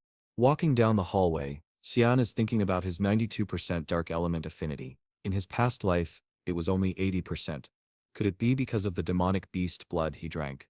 As he walks, he spots someone. It's Crantes, who jumps in surprise and stutters. "Cyan?" The chubby boy behind him asks if that's the kid who's been treating him like a slave. He looks at Cyan and asks if it's true that he doesn't even know who his mother is. Cyan recognizes this boy as the son of Marquis Popper, Peneron. In his past life, he also hung around Crante and tormented him. So, it's perfect to find them together like this. The chubby boy tells Crantes to step aside because that kid, Cyan, needs to be crushed. Crantes, sweating, says it's better not to do that, but he immediately gets kicked and thrown against the wall while screaming in despair. Cyan then asks Crantes if he doesn't want to have a little talk. Crantes, hesitantly, says yes. He's sweating like a marathon runner when Cyan puts a hand on his shoulder. Cyan tells him he doesn't mind him scheming behind his back, but if he finds out about one more plan, Crantes won't graduate with all four limbs. Crantes collapses to the ground in despair, and Cyan walks away, saying this academy is going to be a lot of fun. In one of the rooms, Surika is thinking about Cyan, saying she's going to have to pay close attention to that boy. She walks over and touches a book, wondering why it's not there. From behind her, Cyan asks if she's looking for this. She jumps in surprise but quickly turns around with a friendly face, asking how a student got into a restricted area. However, in her mind, she finds it strange. She couldn't sense his presence at all. She walks closer and asks if he's the boy called Cyan, right? Can he return that book? It's research material. Cyan says yes, of course he'll return it. However, instead of the book, he seems to hand her a single sheet of paper. When she thanks him, he immediately senses an aura.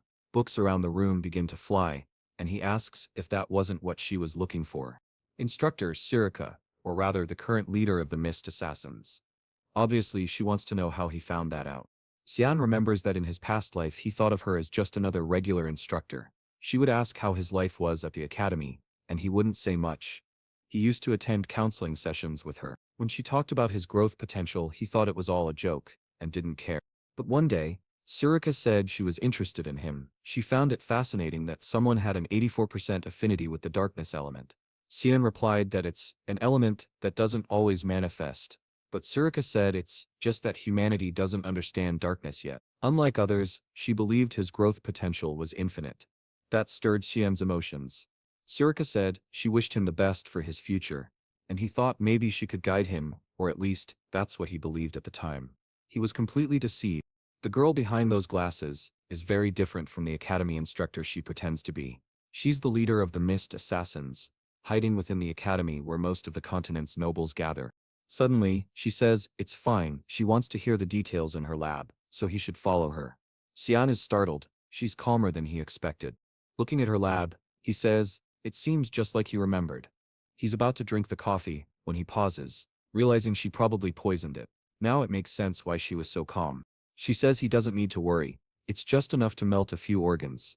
But Cyan, confident after eating so many demons and Emily's cooking, says he can digest anything. He even asks for something stronger next time. She says it's time they have a real conversation, and wants to know how he discovered her identity. Also, he knows the exact location of the commands hidden in the Academy's books that no one ever checks out. Does he want to reveal it before she finds out that he's part of the Mist too? But Cyan says there's no need for him to prove anything to her. She glares at him and says he's acting way too full of himself. Because he has a strong affinity with the element, Cyan tells her that, on his way here, everyone kept telling him he should have brought more than just one knight. That's because a lot of nobles have been dying recently. He asks her when she started the purification process. She gives a little smirk and repeats, purification process, already activating her aura, and says she has no idea what he's talking about. Cyan says he'll make it clearer. He's talking about the assassinations. Surika says he'll regret making those threats, and he asks if she's threatening a student. Suddenly she kicks the table and throws everything at him. He doesn't seem scared, asking if that's really how she's going to act. He punches the table, she's already behind him, dagger in hand. While he says he's already proven his identity, she lunges at him, saying that, as the leader of the organization, there's no way she wouldn't recognize one of the Mist. She tries to slash him, but Cyan dodges. She goes at him again, saying he's not going to escape this time. Cyan pulls out Kieran, thinking there's no other way, and blocks her attack. He says that if she won't believe him, he'll just have to show her, and begins to fight back. She's the one who has to defend and ends up retreating, sweating. She asks, is that blade what I think it is? The weapon that can only be wielded by those who've been chosen. The demonic blade of Kieran. Cyan asks if she's finally recognizing him. After all, right at this very moment, the Mist should already be working to locate her. Siri wants to know how he knows that. Cyan tells her that the heir she's been looking for is standing right in front of her. In a certain street in an isolated house, someone uses magic to unlock a door. It's Surika with Cyan, who comments that he doesn't seem very impressed with the Mist's hideout being right here. That path over there leads to the altar he's so eager for, so she tells him he can go alone. Cyan walks through the tunnels. It's a subspace created by the power of the god of Mist, which is why it's much longer than it appears. Still, he remembers exactly which direction to go and all the traps along the way. Suddenly, some people attack him from behind. He says this welcome ceremony is a bit too much. He defends a few strikes and retreats. They throw a mass of mud at him, which he has to block. One of them almost dies from it, and has to defend himself too. Cyan is impressed that the guy managed to dodge that in such a short time. The attacker, thinking it's amazing, activates a secret technique that creates several clones attacking from all directions. But Shinan also has his own technique. The attackers seem to recognize it, and don't understand how a kid knows how to use it. Cyan unleashes the killing intent wave, a technique used only by those who have been assassins for a long time. It induces a deep fear in everyone nearby. The enemies can't even breathe, and collapse, unconscious. Cyan knows they won't be getting up for a while, but it's impressive that one of them is still standing. Is he some kind of executive? Cyan activates another ability, and the man charges at him. Cyan manages to defend the attack, but the man cancels his ability, a mask falls to the ground, and the person says she can't hold back anymore. Cyan stands there confused. It's Lady Surika again, saying she wants him to show his true power. He uses another technique, a wild attack that sends her flying. She says he's interesting, being able to use two assassination techniques so easily. She wanted to see his potential, but the boy is already running away. Cyan knows she has something called combat desire. Once absorbed by that urge, she'll keep fighting until one of them dies. He's experienced it before and knows he has to run, but she's excited, telling him to come back because he wants this too, doesn't he? She attacks him again, and he blocks it. She says that this is a subspace where no one will notice anything. He doesn't need to hold back. Cyan realizes there's no way out. He really will have to use every technique he knows. There's a risk she might die, but there's no other choice. Suddenly, he feels something and collapses, knocked out with a blow to the head. Cyan says she knew it would come to this, and tells him to rest for a while. Surika asks who she is, and Kirin appears saying she didn't want to get involved, but Surika already knows who she is, doesn't she? Surika bows her head, and acknowledges the demonic blade Kirin. Kirin, clearly angry, demands to know how Surika dared to attack her master. Surika says it was all just part of the process to confirm his identity. Kirin replies that she could have just contacted God instead of doing all this. But if this is how she chose to do it, then Kirin will now take this as a challenge. Surika says she should worry about the heir first, right? No. Kirin is shocked when she looks and sees the boy unconscious and covered in blood. Surika explains that Kirin's method of materialization is flawed. She's draining all of Xian's life energy. Kirin grabs him by the collar.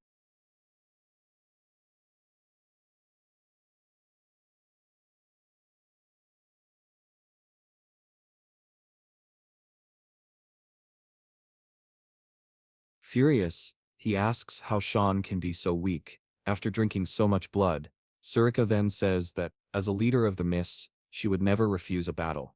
If Kirin truly wants to be an opponent, she cannot refuse either. Kirin is taken aback, saying that this girl is really strange. Suddenly, Sean asks Kirin why she materialized. She tells him not to worry, she's only going to crush that reckless girl. Now things are really bad, because Surika is also excited, saying it will be an honor for her. Kirin tells her not to come begging later, to which Surika responds that she's looking forward to going that far. Suddenly, a voice in the hall says, "Enough," and they recognize it as the voice of Lord Air. A portal begins to open, and everyone becomes tense. The voice commands them to now send the heir to the altar, and she agrees without hesitation. Sean is excited, saying that he's finally going to meet him, the god of darkness, Air. Some people think that the god of mist is an evil being.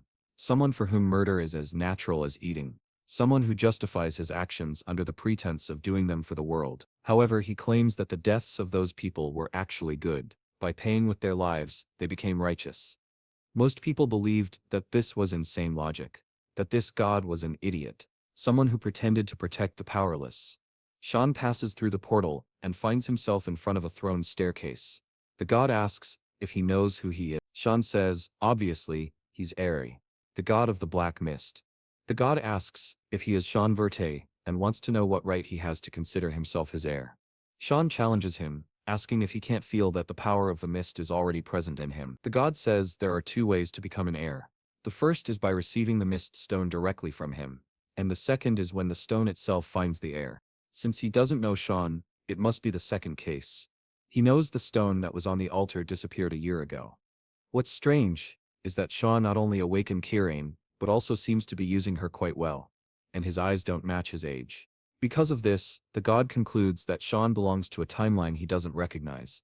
Sean becomes curious and says he thought gods knew everything. The god replies that if he's looking for an omnipotent being, he came to the wrong place. A long time ago he lost the status of a god.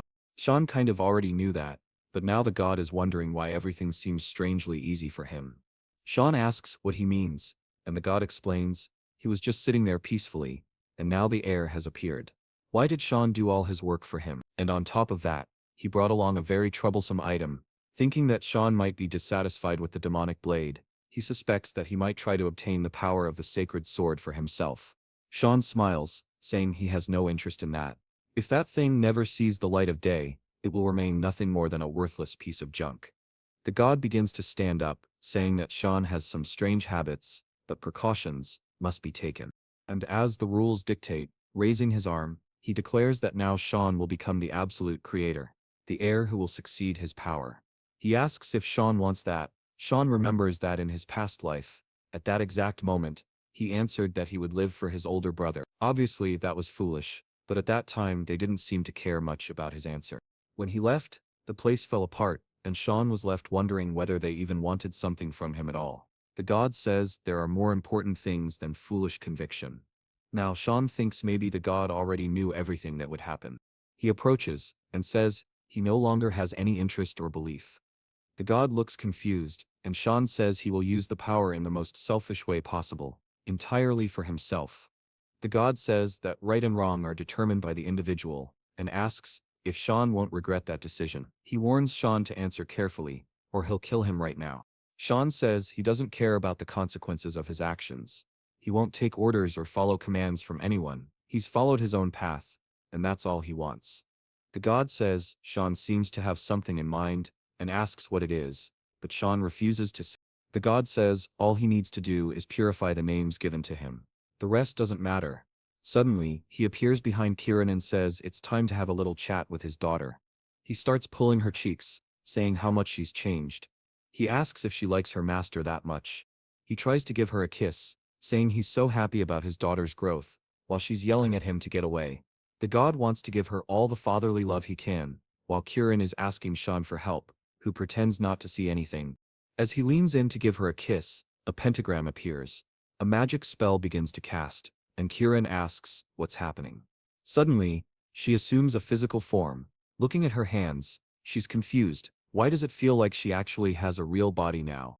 Sean realizes that he hasn't consumed even a bit of mana. Kieran wants to know what that bastard did. He says he didn't do anything, he just gave her a little bit of his power. Now that she's in a physical form, it will be necessary for her to do what? A duel with her master. It's censored, right? But I think that's what he meant. She's shaking his face, while our guy is thinking that father and daughter really are identical. The next day, in the dorms, Brian asks Sean what that was all about. Sean says, it was nothing important, don't think too much about it. Brian says, come on young master, you can't just ignore that situation, with both girls staring each other down, sparks flying.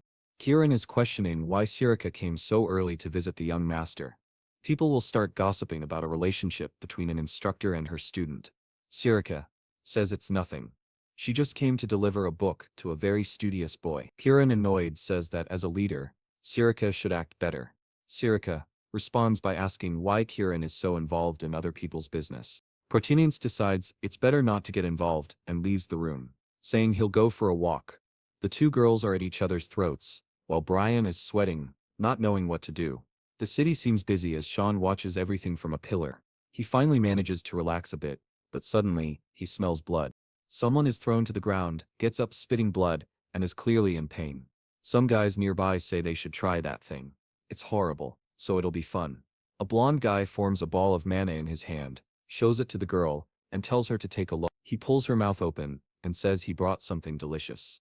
When a friend brings something delicious, she has to eat it. She obviously shuts her mouth in desperation, but suddenly someone yells at him to stop. One of the students was about to strike a boy with the orb, when Aaron tells him not to do that it's shameful for a noble to act that way. The blonde guy turns around and declares that he's the son of Duke Rewager, and asks who she is. She introduces herself as the princess of the Imperium of Severos. The guy smiles, realizing it's her, and says he's surprised to meet the famous fifth princess of the Empire, Lady Anne. He walks up to her and says, it's an honor to meet her. Aaron replies that she's not here to meet him and demands an explanation for the situation before her. The guy says, fine, best to ask the kid. He looks at the boy and tells him to speak up. The boy, clearly scared, is grabbed by the collar and asked if he's okay. Obviously, the boy says he's fine, nothing happened. Arian points out that it doesn't make sense for him to hide it when it's clear he's not okay, given his appearance. The boy looks away and insists that he's fine, and tells her to leave, that they were just playing. Umine starts laughing, asking if Arian heard that. Apparently, she should be the one feeling insulted. Arian says, whatever, she's taking the boy with her. But the blonde guy grabs her wrist and says she doesn't understand. She demands to know what he thinks he's doing. He says the boy already told her to leave. Aaron begins to threaten him, reminding him that he's holding the arm of an imperial princess. The blonde Rick says he doesn't care. She's just the useless fifth princess anyway. But Sean had been nearby and heard everything. Suddenly, the guy is struck hard by Sean, who has now entered the scene like a b-boy. Aaron blushes when she sees Sean. He, however, is more curious, wondering if Hashimes is that kid standing in front of him. Two people are exchanging blows from the Empire of Garan at Fort Klein. Sean was fighting someone. She was the most powerful Shinin sword wielder of his era. Hashimes Klein. Man, I thought it was a boy. This is the reverse surprise. You think it's a guy friend? It's actually a powerful girl. She originally belonged to the Empire of CF, but for some reason, after graduating from the academy, she joined the Kingdom of Garan, and even changed her nationality. Sean blocks an attack and is thrown back, already surprised when she leaps in for a slash. He disappears and reappears behind her, landing a blow to her spine, sending the warrior crashing to the ground. At first, I thought they were training, but in reality, he killed her under orders from the Empire. The mission was to assassinate her through infiltration, but she found him first. They ended up having a kind of official duel. For Sean, there was no particular reason. He simply saw her as an incredible person, someone who had reached the peak of swordsmanship on her own, and didn't want to kill someone so talented without giving her a chance to fight. His friends start calling for Beretta, while Hashimes is in shock. Beretta begins to stand up, asking why so many idiots care about other people's business. He recognizes the boy as Sean and says he's heard rumors that Sean was on the front lines. Is he trying to get involved in their games now? Sean thinks these games are anything but fun. Injecting mana orbs into people's bodies could collapse all their mana and make them incapable of using magic ever again. Sean asks if this is the so-called game where they shove mana orbs into people's mouths. He starts conjuring dark magic and says he'll join in too. Suddenly, the guy begins to sweat nervously as Sean already creates a. The muscle gang guy climbs on top of him and asks, "What are you doing? Why isn't your mouth open yet?" Uh-oh, he's trying to shove the mana orb back into the blonde boy's mouth. Back in the dorms, Amos is lying on the bed, completely beaten up. Aaron tells her that they've already taken care of the injuries, and now it's just time to rest. Amos thanks her and says there's no way she could repay them. For some reason, Aaron is feeling proud, saying that their beloved Sean handled everything, so Amos doesn't need to worry. Sean reflects on all of Hashimos's injuries, and finds it amazing that she didn't faint after so many fractures. She truly deserves the title of strongest sword. Suddenly, Hashimos asks if he knows her. Embarrassed, she says she noticed him staring at her a lot. Sean replies that he thought she was someone he knew, but lets it go and apologizes for making her uncomfortable. Oren watches him speak and glances at the other girl who now says it's okay, though clearly a bit awkward. Suddenly, Aaron asks Hashimos where she's staying, and what if those guys come back to hurt her again. Hashimos says she's in the common dorms. Aaron then asks if she has no noble title. She replies no, she only got in through a special admission by Instructor Vayan, who had promised to help her when she got into the academy. But right after she arrived, he was expelled. Sean now understands. She lost the person who was supporting her, and says that what she's been going through is just the beginning. She might be kicked out soon. Aaron is a bit saddened by the situation, and Sean suggests that Aaron accept Hashmes as her attendant. That way she can also learn some swordsmanship from the girl. Aaron is shocked, and says, "Why are you calling that boy a girl? Don't you see he's a guy?" But Sean says that person is a girl. At that moment, Aaron's world collapses. Deep down, Hashmes apologizes and says she wasn't trying to deceive anyone. It's just that she's always preferred short hair since childhood, and people often get confused. In Demon Slayer, it was the boy who turned out to be a girl. Now in this story, it's the girl who looks like a boy. What a reversal. Aaron tearfully apologizes, saying she didn't understand and doesn't even know how Sean figured it out. Hashmus says, "It's okay, and that she should be the one apologizing. Arin then asks what Hashmos thinks about Sean's suggestion. To her, it sounds like a good idea. If Hashmos becomes affiliated with her, she won't suffer harassment anymore. She can focus on her studies and live a more comfortable life. Ahimis asks what she could possibly do for Arin. Arin replies that she's been feeling very lonely lately and needs someone close by. Hashmis thanks her and says that from now on she'll be her attendant and will never bring her shame. Arin turns to her and says she should thank Sean, but where is Sean? He's already gone. He knows that from now on she can handle things herself.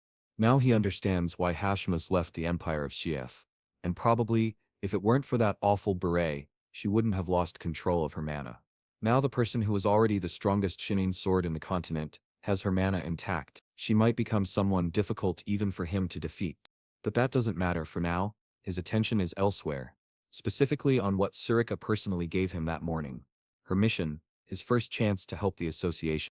Like the video, folks? Help us out! He remembers that the last chapter ended with him saying he was more interested in what he received, along with that card. He thinks that this will be a tough challenge, especially for a first mission. But he remembers that when she gave it to him, she said she believed in his potential.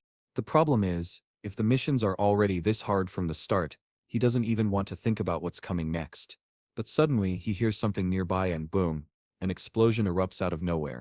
Sean wonders if a monster has invaded the academy, but what appears is a 3-meter-tall bodybuilder, asking if he's Vert. A bit awkwardly, our boy asks if the guy even knows who he is. The man says yes. He claims to have an S-rank physical level of magic, and he knows very well that Cyan Vert is the youngest member of the Vert family. This guy's name is Sharkan, and he's 11 years old. I'm just as confused. How can an 11-year-old kid be so muscular and so tall? Sharkan starts flexing his biceps, saying he's heard of all the things Sean has done, from killing creatures to surviving an encounter with a dragon. On top of that, he heard that Sean received an S-rank physical evaluation, something Sharkan himself hasn't achieved. That's why he wants to challenge Sean to a fight. It's then that Sean seems to recognize this guy, because of the mark on his chest. It represents Espana, the desert empire. Apparently this guy is the prince of that place. The country lies in a desert to the east, and in his past life the entire army of Espana revolved around one person, a Cines who made it impossible for any invading army to conquer Espana. That nation prided itself on never being conquered. However, that prince suddenly declined. He ignored his health and focused so much on training that he eventually died from overexertion. Just a regular cold. Damn. What an epic story. What Sean never expected was to run into the prince of that city right here. He's sure this never happened in his previous life, and now it's going to be a problem. Still, he decides to respond, asking if the guy wants to fight now. Set says, yes, it's the only way to know who's the strongest man, and he warns the boy that he won't accept no for an answer. But that's exactly what Sean replies. Set asks, why? The protagonist explains that fights like this need to be approved by the academy. First, they have to go to the office and submit a formal request.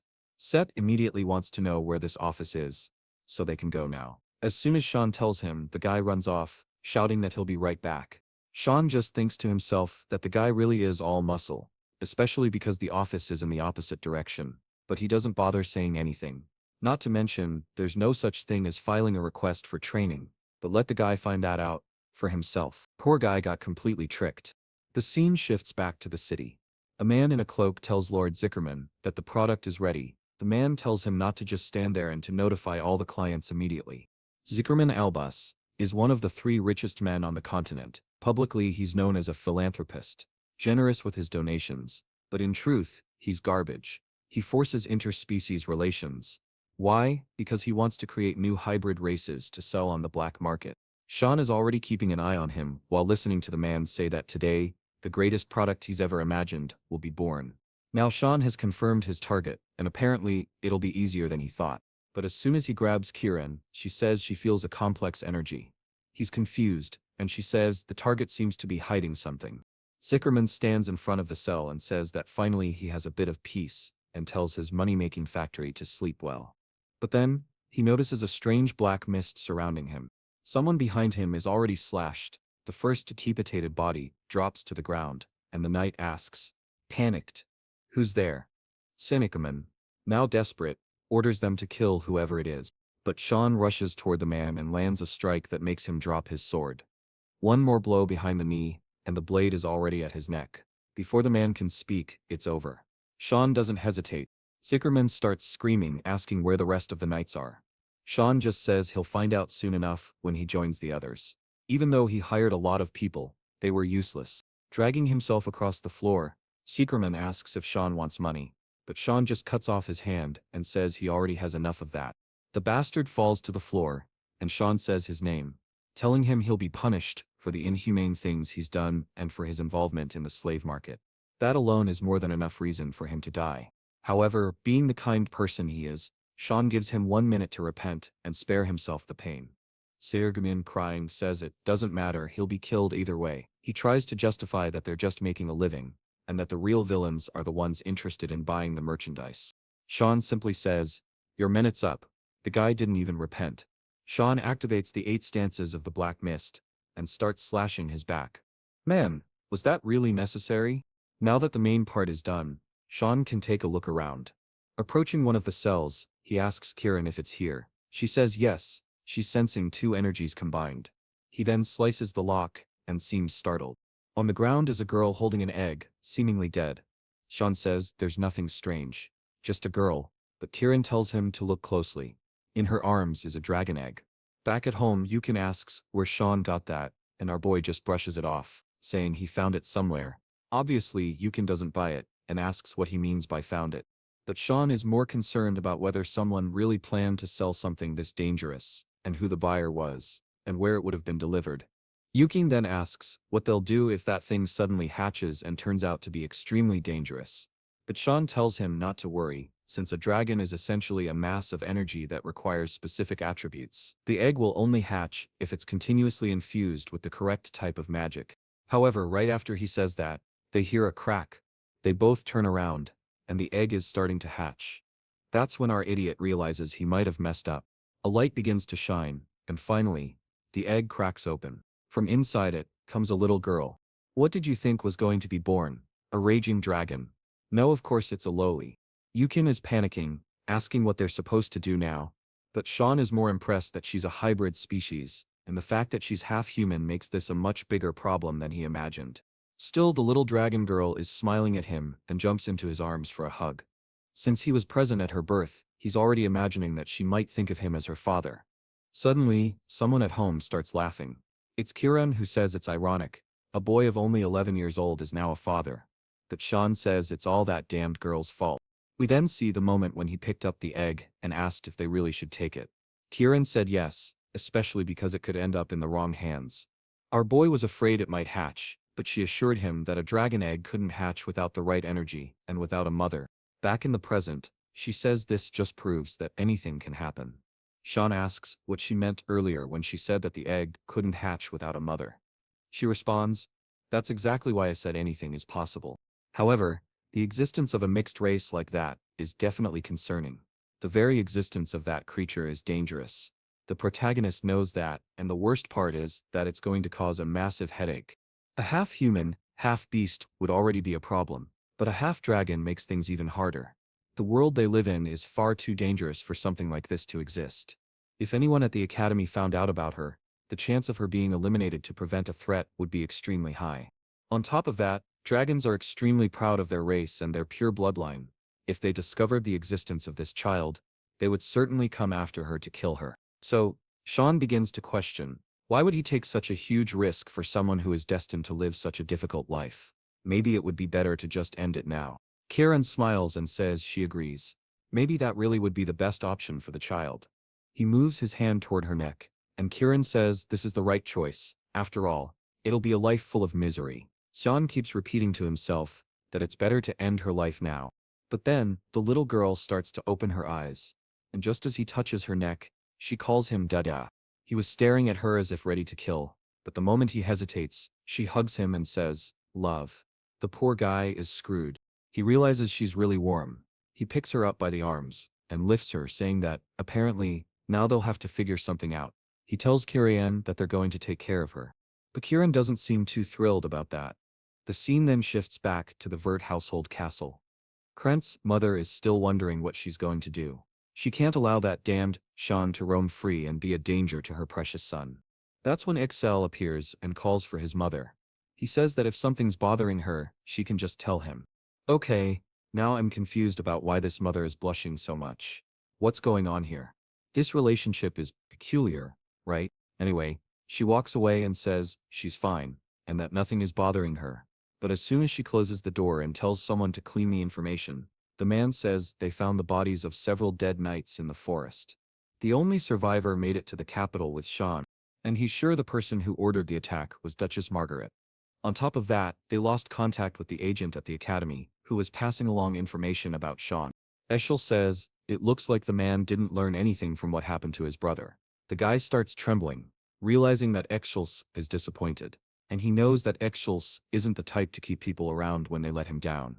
Right before he's dismissed, he screams that he'll look into it himself. He swears he'll never disappoint Eschel again. Eschel puts a hand on his shoulder and says it's impressive how passionate Kellen is about his work.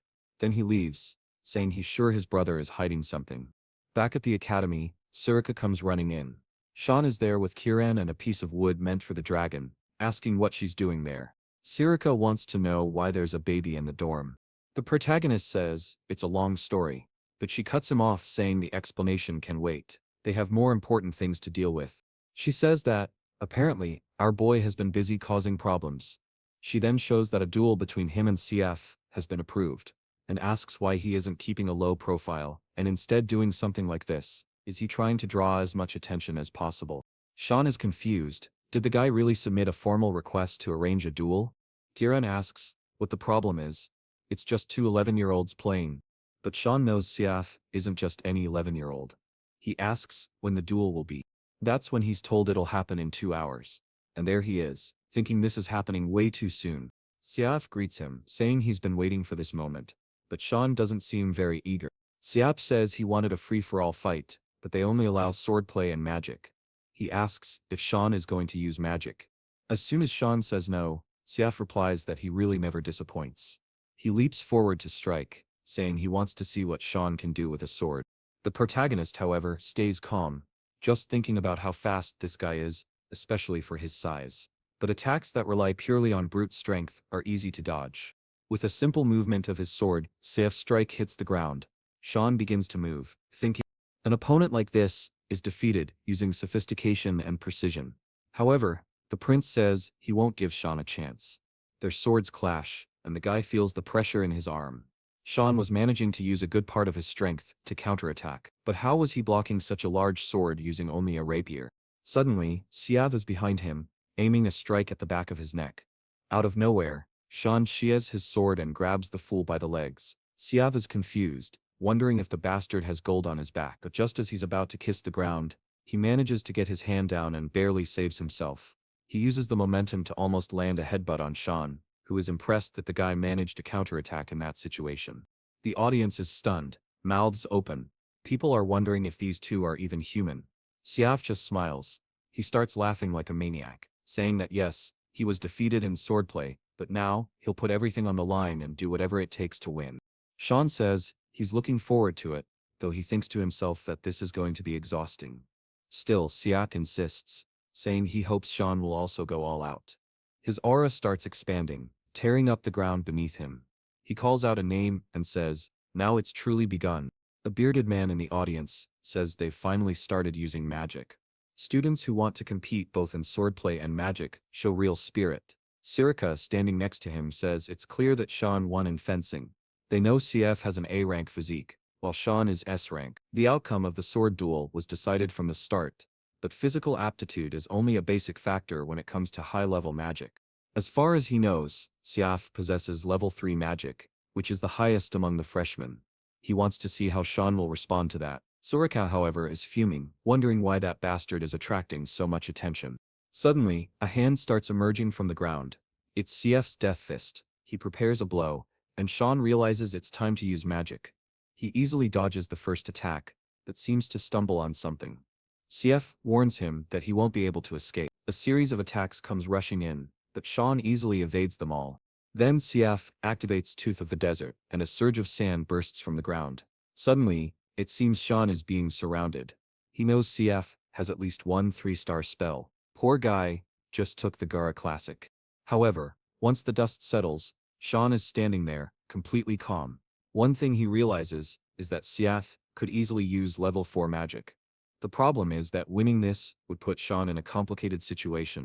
Siath then asks how long he plans to keep dodging attacks. Obviously, Sean wants to know if Siath actually expected him to just take a hit to the face. Annoyed, Siath says he's just a student, and a warrior should never run from his fate. Confused, Sean replies that, as far as he knows, both of them are students. That's when Siath goes berserk and starts activating a sandstorm. The old man in the audience watches closely, while Sirika seems scared. She wants to know why he's using a 4-star magic spell. Siath launches the attack at Sean, saying he wants to see him dodge this one. Our boy just stands there and says, "Alright, I'll take this one." Meanwhile, someone grabs a baby bottle. It's Yukin, who says it's a good thing he has experience raising kids. It was a nightmare, taking care of all the younger servants. Still, he never imagined that experience would help him now. He then calls for the princess, and says it's time to eat, but suddenly, he's shocked. The girl had already grown a lot. Back in the arena, CF's attack is enclosed in a blue orb, but it's beginning to crack. Ah, I see, it was a protective shield to stop the audience from getting caught in the fight. But now it's breaking. Oscar from the barrier team can't understand how a student is doing all this. The CCA tells the Chancellor that it might be best to cancel the match, but he says he wants to wait. He feels like something big is about to happen. Sean then activates a secret art, Void Sphere.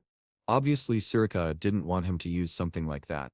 Suddenly, Xiao's sandstorm begins to be absorbed. The professor laughs, saying the kid is impressive, while Sirika wants to kill him for letting everyone witness this. Seth's attack continues to be absorbed, and the sphere keeps growing. Then, after a moment, Sean closes his fist. Siath is left confused, not understanding what happened, and people in the crowd wonder where all that power suddenly disappeared to. No one has any idea what that black energy sphere in the middle of the arena was. Sean then asks Siath if he still wants to continue, but the poor guy is exhausted. He falls to his knees and says he can't believe he lost. He lost in swordplay and he lost in magic. At that moment, he's completely crushed. Sean feels a bit guilty for ruining the guy's spirit, but CF punches the ground and says it's fine. He was getting tired of beating up weaklings anyway. Now he finally feels motivated again. They continue training. He then reaches out his hand and says that he is looking forward to training with him once again, and that next time he will have to accept the challenge. Sean obviously says no. He's not interested in that at all. The scene then changes to him saying that he knew dragons develop faster than other creatures. However, from one day to the next, it seemed like the child had aged 6 years. The girl is already welcoming her father. You don't know that at this rate she'll soon be his age. He tries to explain that he only took his eyes off her for a second, and suddenly this happened. Wow, man, you know it's gonna be hard to raise her here. Now, someone says that eventually he won't be able to hide her anymore. The person nearby says they could help hide the magic sword. However, a dragon like this would be something completely different, especially because it draws attention to itself. Just like today, Kira is calmly sleeping on the sofa, not caring about anything. They are just looking at the little dragon, talking about how she is growing incredibly fast. How is she already this size? The moment he went out to fight. Xiaomin says she knew he was up to something, but bringing a creature like that home is something completely different. The man says, not to worry. Yugen said he would take care of the girl. Besides, the place already had a barrier, so she and Kiran would not be detected. That's when Xian hands him a letter, and says this will only be possible if he stops causing trouble. The man looks at it and says, it's a pretty bad reward for winning that fight. However, she simply leaves the room, and tells him to stop getting into trouble. It would be terrible if he ended up angering a certain person. Yugen asks what it was. The boy says, it's a warning. They want to expel them for bad conduct. The little dragon says, this can't happen to her daddy, or else everyone will end up on the street begging for money. Sean is confused, wondering how on earth she learned to say things like that. He then pats her head and says that for now, they don't need to worry. He says it would be very dangerous if he were forced to go back home. Shanine replies that they don't need to worry because it was just a small competition, especially since he saw that the letter came directly from the Chancellor, not from the administration. This means the man wants to talk to him. I don't know if this was in the past, but I believe it was. The Chancellor asks if he really wants to join the Order of Light. He agrees, and the man says he believes it doesn't suit him.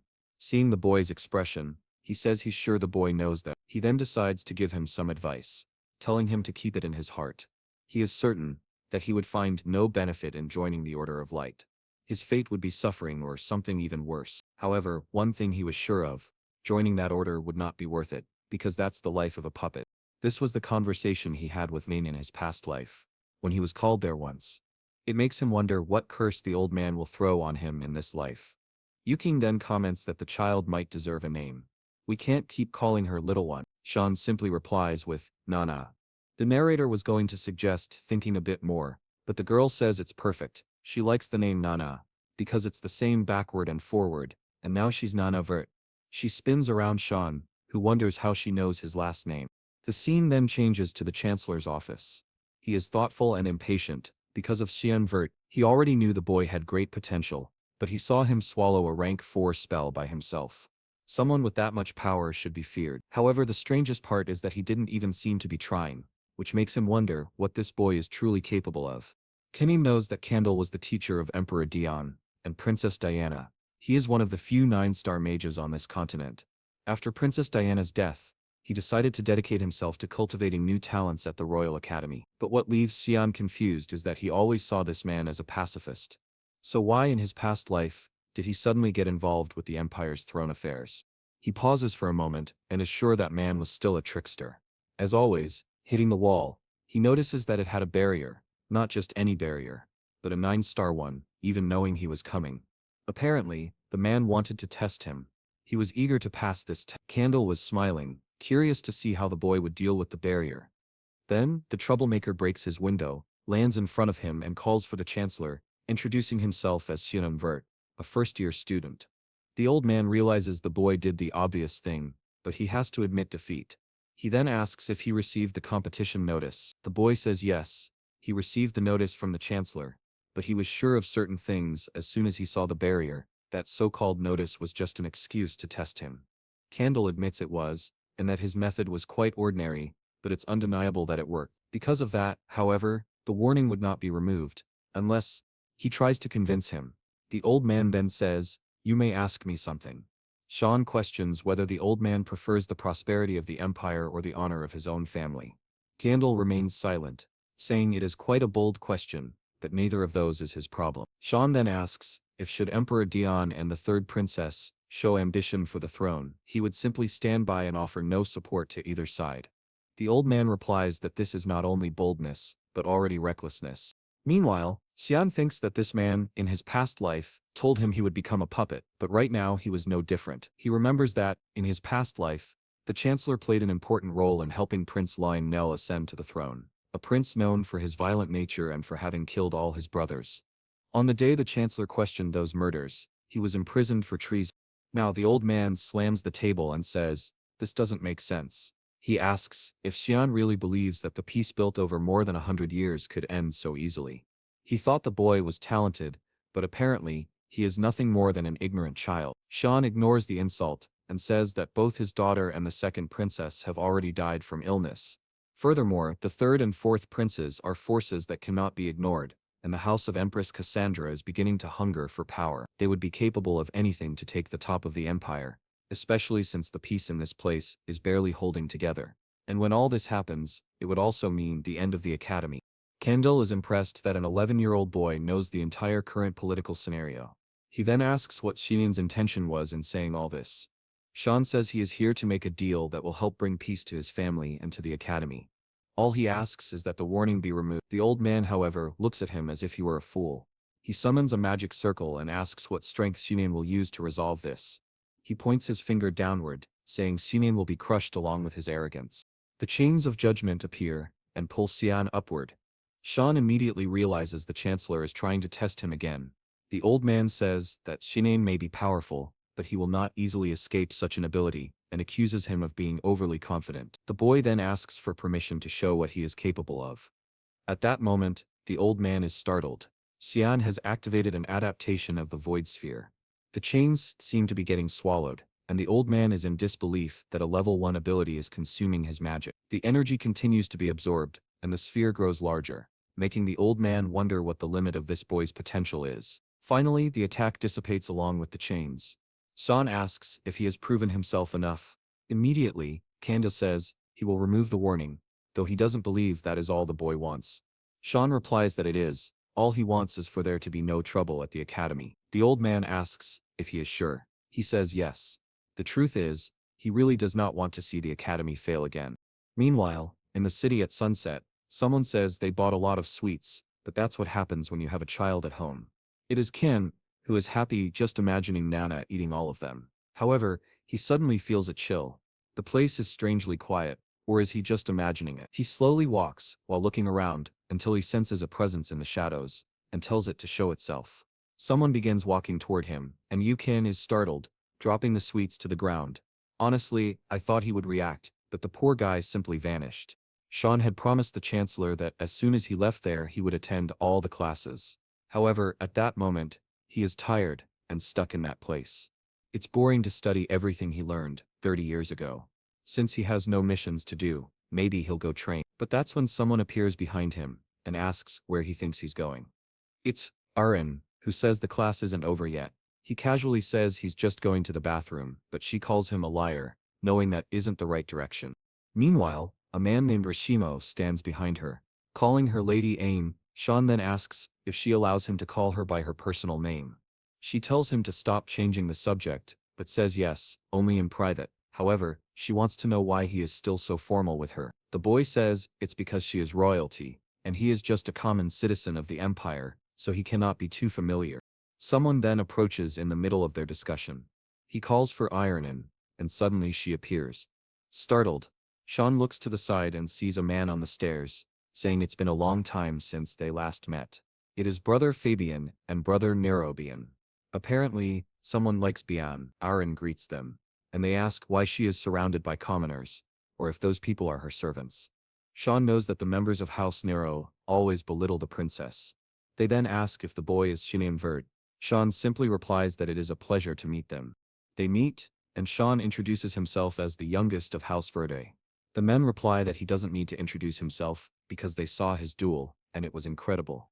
They are certain he will be invited to the next social gathering. They say they should talk more and not remain strangers. Sean notices that Harin is being completely ignored. The men place a hand on his shoulder and say, "This is an opportunity few people get." Arin just stands there until Nerobian puts a hand on her shoulder and says that, without this person, the princess should not think too highly of herself. Someone like her should know her place. As the men walk away, Razamos asks if they are really princes. Eshel says, yes. And that, just as the saying goes, blood is thicker than water.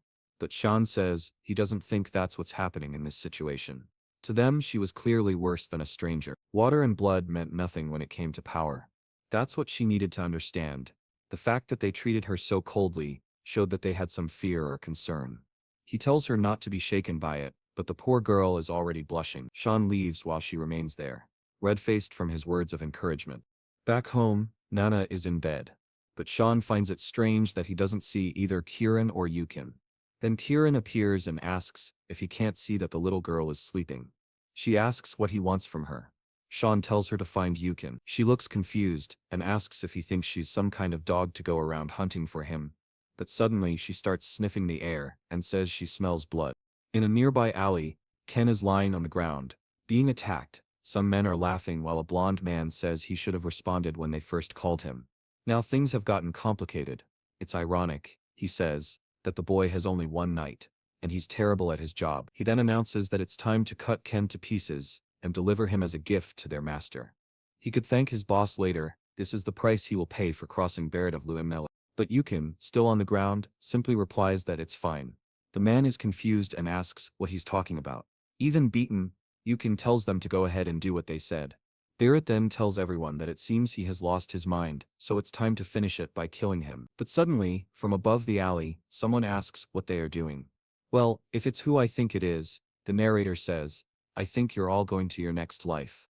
Sure enough, a man appears, sword in hand, and it turns out to be Sean. Yukin sees him and, in his injured state, hears Sean comment that it seems they've roughed up his poor boy. Barrett, however, is excited that Sean appeared on his own. This is exactly what he had planned. Sean only replies that he's looking forward to seeing what Barrett will do.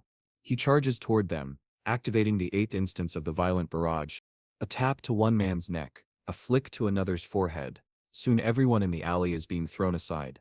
Barrett cannot believe that all the men he hired are unable to defeat this boy. What kind of monster is this? He starts cursing Cyan Vert and says he's going to kill him, but before he can use magic, he's already been kneed in the stomach and thrown against a wall. Cyan tells him he hasn't changed at all, and asks if tormenting the weak is really that fun. Barrett says that what he does in his free time is none of Cyan's business, and asks if Cyan plans to kill him. Cyan remembers that, in his past life, this man, the eldest son of House Cyan, became the most powerful figure in the kingdom of Garin. He was infamous for beating his own servants to death and burning small animals for entertainment, until one day his madness crossed the line. He killed one of his classmates and claimed he was just practicing magic. He was expelled, and Cyan was given a mission by the purging squad to eliminate him. Cyan will never forget what he saw that day. When he arrived at the man's mansion, in the basement was a pile of servants' corpses. Naturally, Cyan tortured him to give him a painful death. But even while suffering, the man kept smiling and telling Cyan to get it over with. That was because he was already bored of his own games. Now Cyan realizes that killing him in the past was not truly a punishment for a monster like this, especially since he had already done everything he wanted. It was a completely inadequate price for the lives he had taken. Cyan grabs him by the mouth and draws a mana orb. Barrett asks what he's doing, and warns that Cyan won't get away with this, because he is the future of the kingdom of Garin. But Cyan just shoves his hand into his throat and says, Barrett likes to talk a lot. His biggest mistake, Cyan says, wasn't insulting him. He could say whatever he wanted behind Cyan's back, but what he should never have done was hurt. Barrett begins writhing on the ground. A strange purple aura starts to leak from him, and someone above is watching everything. It's none other than Exhal's informant, who thinks he needs to report this urgently. This will definitely interfere with his plans. But then Silica puts a knife to his neck and says she's found the one who's been following her boy. Cyan approaches Yukin, who apologizes, saying he has brought shame to his lord. Seeing him in such a state, Cyan thinks it's truly pitiful to see the poor guy like this. He then asks why, as a servant, Yukin would get involved in a fight he knew he couldn't win. Was that his idea of loyalty? Cyan understands what he was trying to do, but the best choice in this case would have been to run away. He didn't need him risking his life in the name of loyalty, so he tells him not to do anything so foolish again. The poor battered Yukin only asks for forgiveness. Cyan then says that the leader can show himself. Suddenly, a group from the purging squad appears, asking if it was that obvious. Cyan replies that it's obvious when so many people show up together. At that moment, Circa appears, saying she has brought him a gift, and throws Kelly to the ground. Immediately Cyan recognizes him as the one who has been following him recently. She seems impressed that he already had that information. Cyan says he had a hunch. She replies that, as always, he is very capable. Not only is he much stronger than any other assassin of the mist, but he can also negotiate directly with the Chancellor, and he has the mental fortitude to wield the magic sword. Truly, he deserves the title of successor, but the problem is that he keeps causing trouble. Cyan says he's noted all of that, but warns that he will always refuse to be just a victim. Whoever dares hurt the people close to him will be crushed. Circa takes this as him saying he wants to protect those people, and says she understands. He then says he's leaving, and trusts in the successor's decisions. But before that, she tells him not to forget to deal with that person. Kelly asks what Cyan plans to do with him, and if he's going to kill him. Cyan replies that he's learned death is far too easy. Desperate, Kelly says that if Cyan thinks he'll reveal anything, he can forget it. But Cyan says he knows Kelly is none other than Kelling, the right-hand man of ill. Kelly is shocked, wondering how this bastard already has that information. Cyan remembers this man very well, always at his brother's side, filled with jealousy when they were close during the wars. Still, Kellen was a real problem. Perhaps the best option was to kill him now. The problem was that doing so would send certain information to his brother, meaning it was time to use this man in his plan instead. Kellen, desperate, asks what Cyan is doing. Cyan activates the creation of a psychic clone. A cloud of mist starts entering the man's mouth and eyes. The scene changes completely to a castle.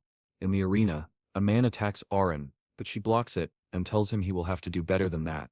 However, he appears behind her and puts a sword to her neck, declaring victory. Auron tells him to stop calling her Your Highness, and admits she really can't beat him. He apologizes to Her Highness, and she tells him to learn and improve. Then they hear the sound of heavy training nearby. It's Yukin, taking a hard blow to the stomach, a kick behind the knee, and being thrown to the ground. Cyan is impressed that he can take such a beating considering he was just an ordinary worker. On top of that, he has good stamina, so maybe he could be useful in the future. Cyan asks, is he's okay, and Yukin, spitting blood, says he's fine. Cyan knows training must be hard, because at any moment they could be attacked again, just like with Barrett. Yukin then brings up Kellen and asks if he's going to be a problem. Sean says there's nothing to worry about, now he's on their side. Sean recalls the moment he absorbed that energy. Yukin was right beside him, and Kellen's body fell to the ground. Sean felt exhausted since he hadn't used that technique in a long time. The Shadow's Psyche is a level 9 darkness attribute. It creates a new shadow personality inside a person, allowing Sean to control them. Even in his past life, he had only used it once. He then tells the man to say who he is. Kellen introduces himself as Kelly Diegos, a guardian knight of Velius. He had been ordered to come to this city to observe Lord Xian. Sean is pleased with how obedient he is, and asks who his master is. Kellen says he originally served Lord Ieli, but now he wishes to serve Lord Xian. Sean agrees, and says his first mission is to return to Shell and report everything. Sean tells him. Kellen agrees to obey. Ken is watching with determination, and Sean finds it unsettling how well that magic worked. Aaron asks if he's there training with the knight. Sean humbly answers yes, but admits to himself he could have just said he was there to play cards. She then says that she has been practicing her swordsmanship with Ricimus ever since the recent incident. Cyan remembers what she's talking about. Everyone had heard that Verite Lu was found beaten in front of the infirmary. However, the worst part was not that he couldn't speak about what had happened, but that he could no longer use magic. What Shinin found strange was Ricimang's reaction. He thought Rumos would have been happy about this event. Suddenly, Nuna comes flying through the skies, shouting for Xian. Both of them look up, and Xian asks what happened, since he had left Kirin in charge of her. Obviously the lazy one had been sleeping, right? Aaron grabs Nuna wanting to know where this crazy child came from. While Nuna is screaming that she found her daddy, Har becomes confused about this daddy business. But Nuna is clearly pointing at Xian. Now, the girl is on her phone, wanting to know since when and with whom. While the fool Xian doesn't know how to explain, time passes, and he has told them everything. Hara feels relieved to learn that Nana is not his real blood daughter, but she didn't imagine the boy had such a soft side. Yoken, on the other hand, is worried, because they would be expelled from the academy if this was discovered. However, Atenane tells him not to worry. She would never tell anyone. Xian is impressed by her promise. Honestly, he should have made her promise before telling her, right? Aaron looks at Resimos and asks if she can confirm this. Resimos says there's nothing to worry about, especially since it's not like she has other friends besides them. That ruins Aaron's cheerful mood. Xian asks why she made that promise, and Resimos replies that she pities the girl. Someone who is neither dragon nor human won't be accepted anywhere. Nana was lucky to at least find them. With that said, Resimos says she will have to visit Xian's dorm sometimes. Not to see him, of course. She wants to visit Nada. Xian says that's fine, but everything must remain in complete secrecy. The silly girl blushes, thinking she now has a secret just between them. In reality, the secret is known by 5 people, but okay. With that he leaves, and Risamos waves goodbye. But looking back, she feels something strange. Aaron seemed very excited, and Risamos noticed that she appeared to have gotten closer to Xian. However, back home, Xian still gets scolded by Kirin, who tells him to tell her everything, including the fact that he has a magic sword. Xian tells her to be quiet, especially since all of this happened because she was sleeping. Yokin suggests that maybe they should go out more with Nana. Perhaps she ran off because she had been stuck indoors for too long. Xian thinks that might be a good idea. That's when we see 2 people flying with wings. A white-haired man notices something strange and stops mid-air. The woman beside him asks what it is, and the man, Lord Lucan, replies that he senses a smell of weakness. He asks where they are, and the woman says they have arrived in Huan, but they are close. Lucan realizes they are near the Hyen Academy, and says they will have to delay their return because he senses the presence of something that should not be allowed to live.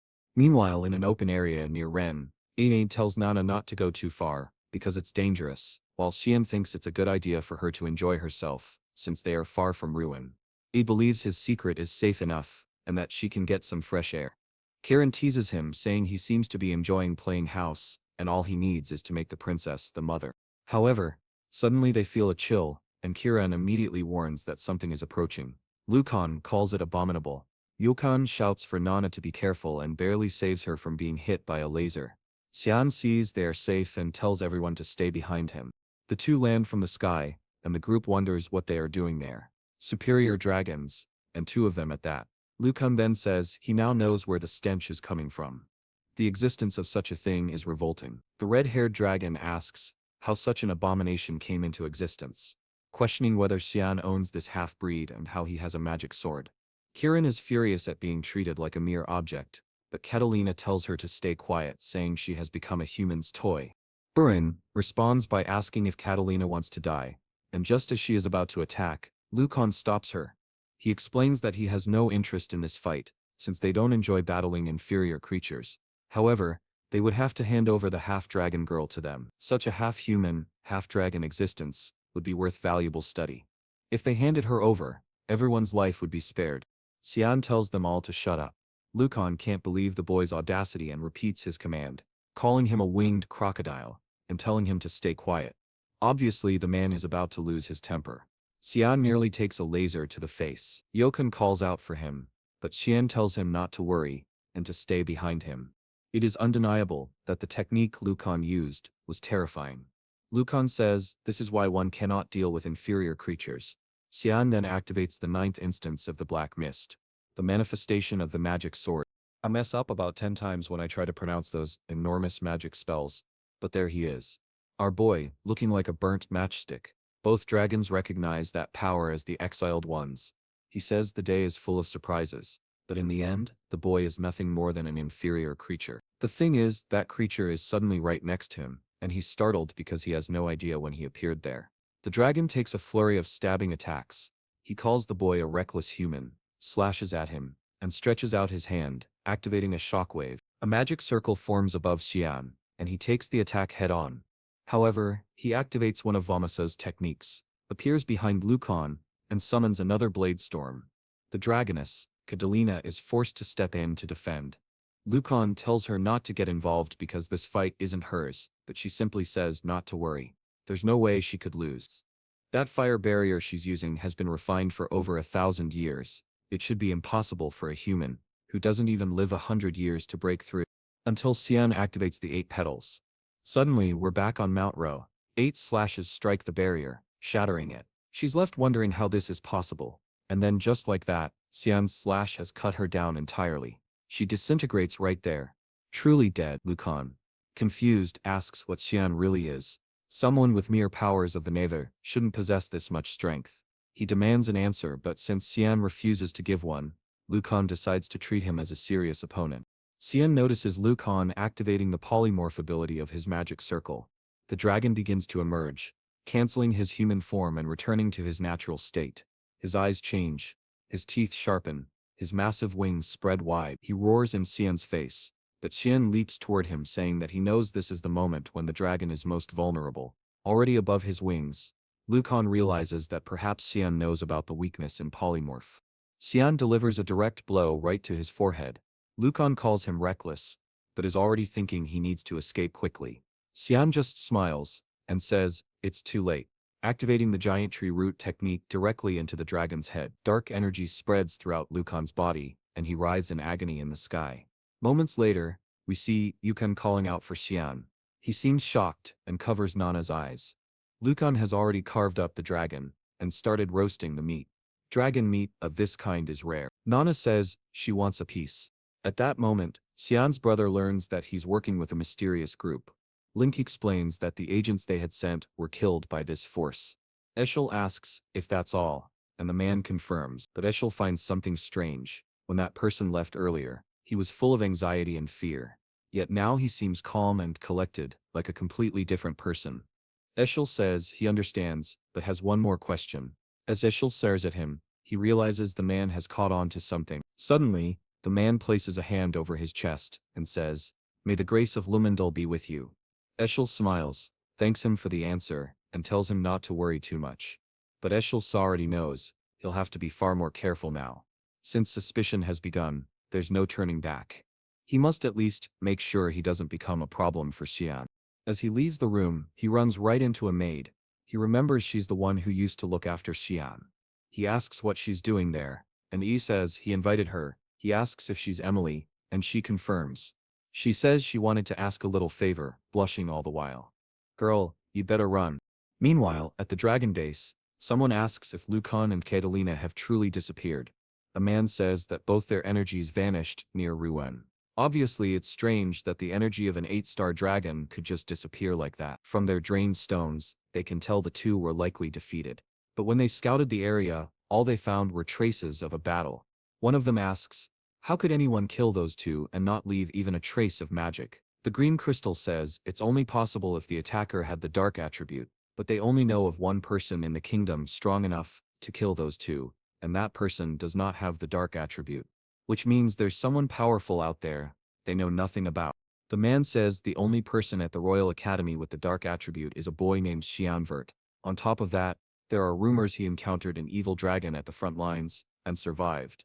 If that's the case, perhaps he was also involved in the disappearance of those two providers. The green crystal says it's all a strange coincidence, and they'd better keep an eye on him. Then he tells someone named Lunav Rain River to send his granddaughter. We are back in the royal dormitory. Obviously at the first opportunity Erin had, she went to visit our boy, and even brought a cake. She said it was a gift for Nana, who was overjoyed. However, she had actually brought an entire cart full of presents. Sitting at the table, Cyan thought that at least they were getting along well, and things were calm for the moment. But if the dragons could really detect Nana, it was only a matter of time before they attacked again. Still, he would never allow them to harm anyone close to him. In this life he had decided to live for himself, and of course put an end to all of their plans. Suddenly, Aaron looked over at him and said he had a big smile on his face, asking why he was so happy. He replied that he had just thought of a great idea. The scene then shifted to the garden of House Vart.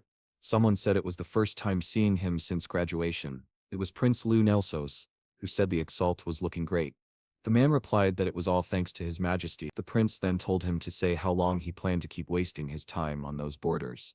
He had heard that she was moving across the continent. Excel smiled and said yes. He was very concerned about what she was doing. However, the prince asked if he wasn't worried that she could be a threat to him.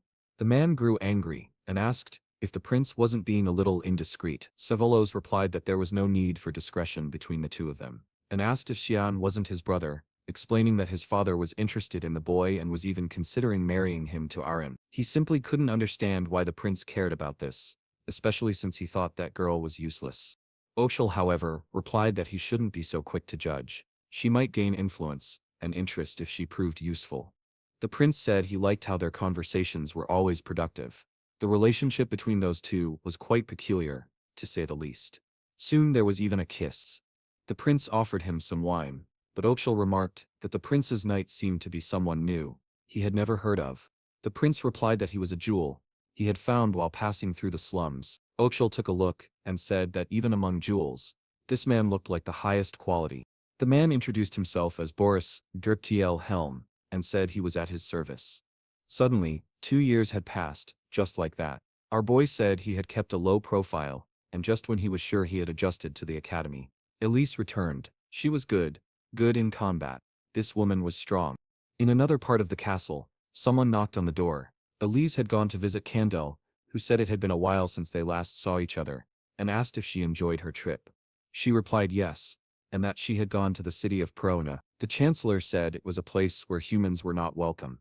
She agreed and said it had taken her an entire year just to start adjusting. However, she wanted to understand the meaning of harmony he always spoke about.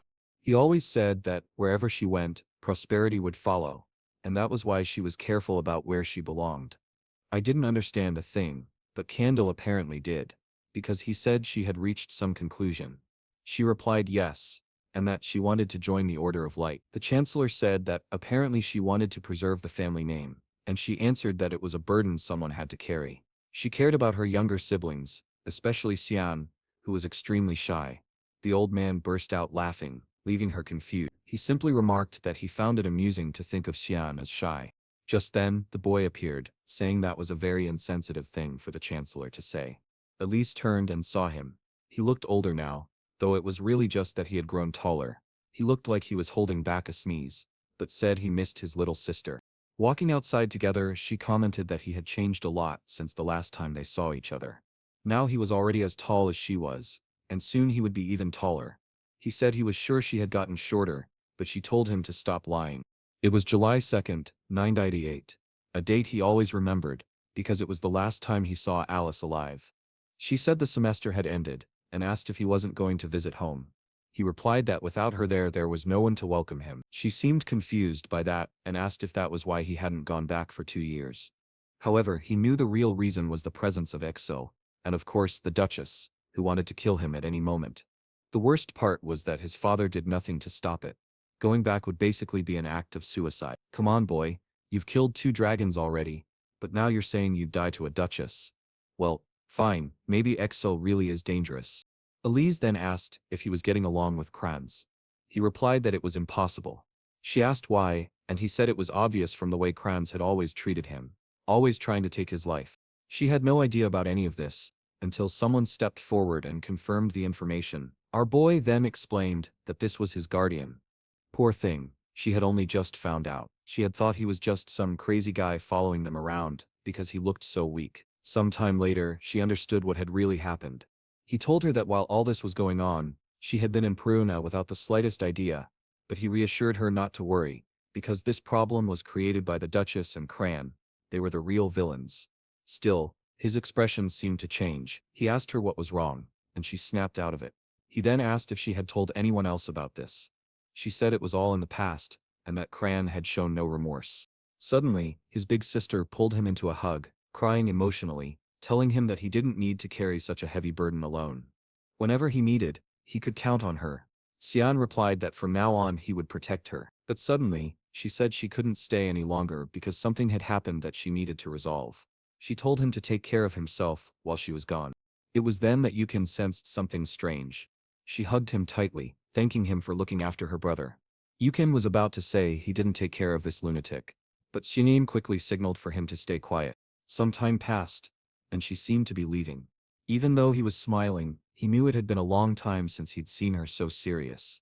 Then the scene shifted to the past. Xian was taking sword strikes. Cran asked if he was already tired, and ordered the motherless brat to get up. Xian, weakened, replied that there was no point in saying that, since Cran had already won. But he still took another blow to the face, and Cran ordered him to shut up before coming at him with another attack. Just then someone appeared and told him to stop.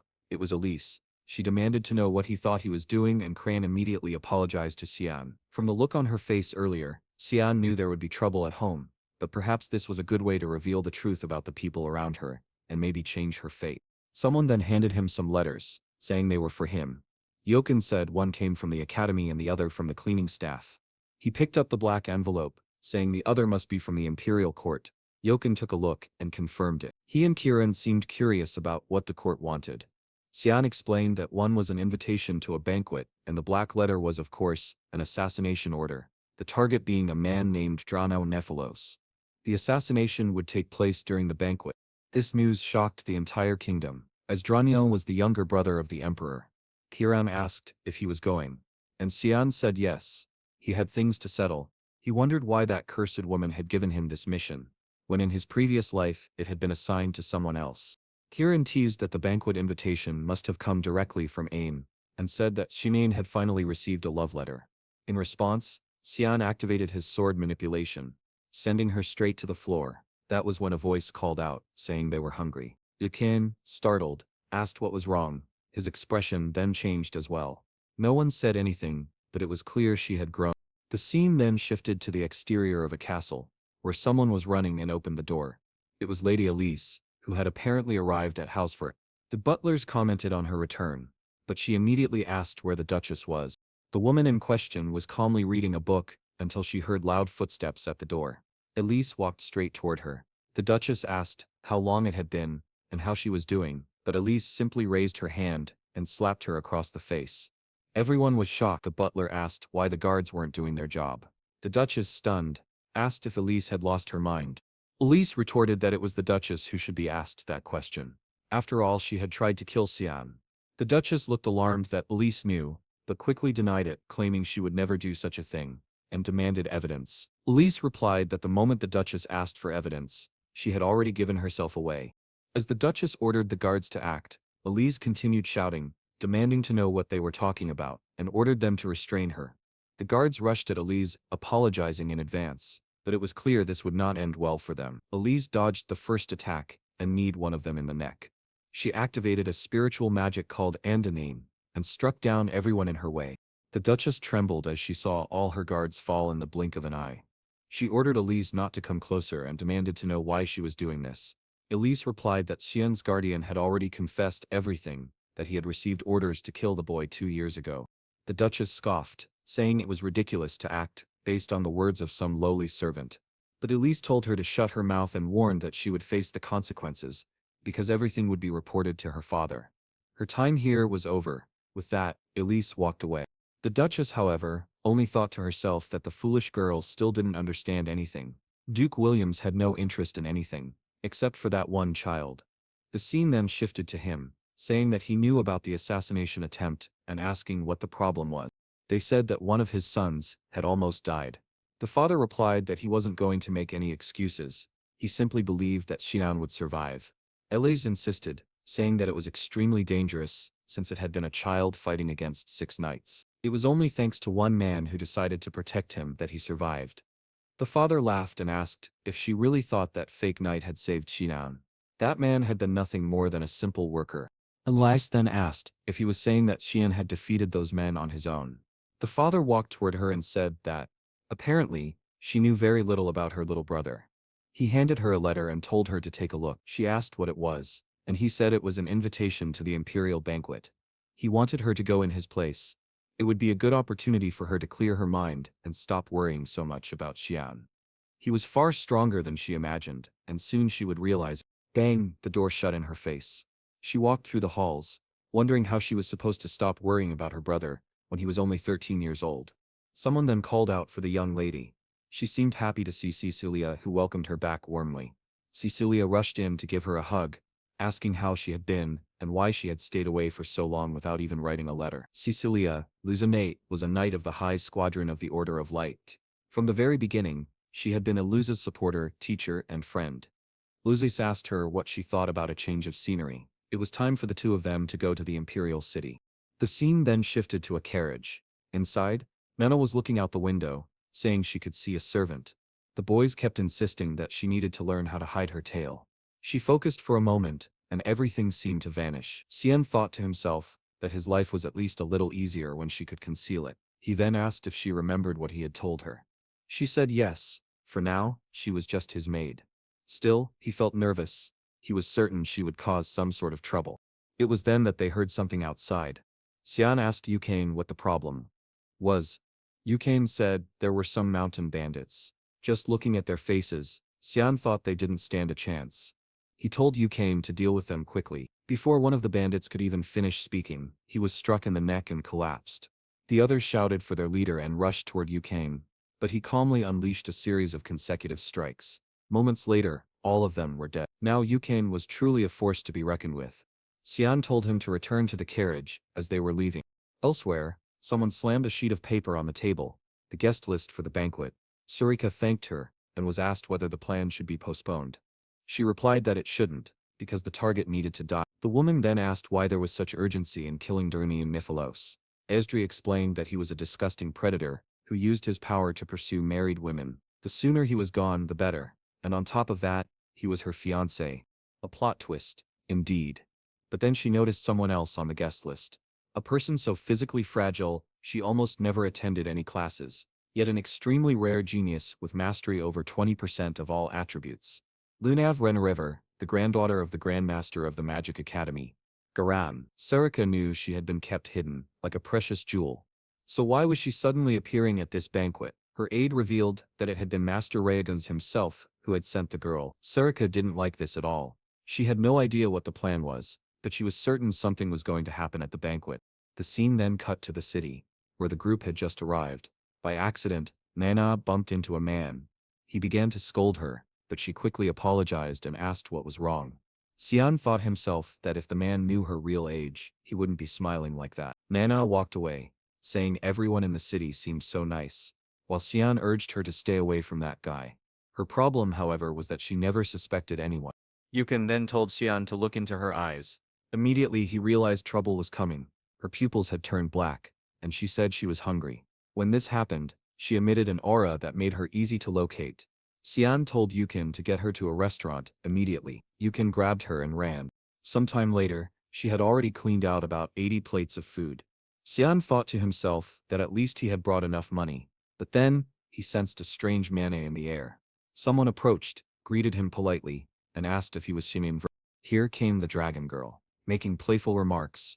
Cyan was confused that she knew his name and asked who she was, but she ignored the question and sat down, asking if he minded.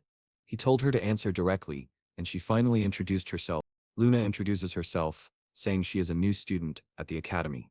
Cyan thinks the name sounds familiar, but admits he doesn't pay much attention to juniors, which is why he hasn't met her before. She says that's to be expected, since no one is as well known as he is. Meanwhile, Nana is asking Riken if Luna is a friend of Xian's, but he replies that he has no idea, though she doesn't seem very friendly. Luna comments that it seems Xian is getting along with his knight and servant, and that he appears to be close to both of them. She also notes that he has a much kinder personality than she imagined. Xian simply replies that he sees no reason to eat separately from them. Still, he can't help but notice that, for someone he just met, she's praising him far too much. What is her real reason for approaching him? Luna then asks if he is attending the imperial banquet. He says yes, and asks how she knew. She replies that it's obvious, when someone from the academy comes all the way to this place, it usually means they're going. She says she's happy to know they'll see each other again at the banquet, as she has also been invited. This makes Xinane think she must have at least some noble background. Suddenly, she stands up and says she unfortunately has to leave, but tells him to remember the name Luna. She repeats the request before walking away. At that moment, Xian remembers who she is. She's the granddaughter of the Grand Master of the Magic Academy. This makes him wonder if the Grand Master himself sent her here. In his past life, Luna died very young, still a student at the academy. Some said it was because her body was too frail, while others believed it was due to the experiments she was subjected to at the Witchcraft Academy. Now he's getting involved with people he had never met in his previous life, which means the future is bound to change even more. He also wonders why so many influential people seem to be connected to this banquet. Sometime later, Erin is fixing her hair. She turns to Remus and asks how she looks. He gives her a thumbs up, saying she looks wonderful, the best version he's ever seen of her. He urges her to decide quickly, as she's already tried on dozens of dresses, but she grabs another, saying she's still not satisfied. Remus insists that Xian would like this one. She turns to him and asks what her dress has to do with Xian. He simply replies that it's obvious, since she was the one who sent the invitation. Flustered and blushing, she doesn't know what to say. At that moment, a maid arrives with a gift from Prince Luenao. Aaron looks confused, as it's unlike her brother to do something like this, while Remus praises the gift, saying Xian will surely love it. Time passes, and we finally arrive at the much-anticipated banquet, filled with nobles moving about. Our boy stands by the wall, calm and observant. He glances to the side and notes that if Kellen is there, Estelle must have arrived as well. Kellen confirms this, saying Estelle is currently with Prince Luenel, but that he has something to tell Xian. When Xian asks if something happened, Kellen says he has a bad feeling. Many people could be in danger, including himself.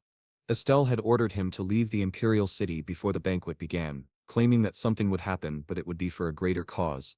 Xian wonders if Excelsior was behind the bloody banquet from back then. Kellen admits he's afraid Xian might get hurt, but Xian tells him not to worry, and to leave the city. Kellen questions if it's really safe for him to stay, but Xian assures him it is, and tells him to disappear quickly. With that, Kellen departs. Xian reflects that this little mess is becoming more and more obvious. Xianem is a bigger piece of trash than he thought.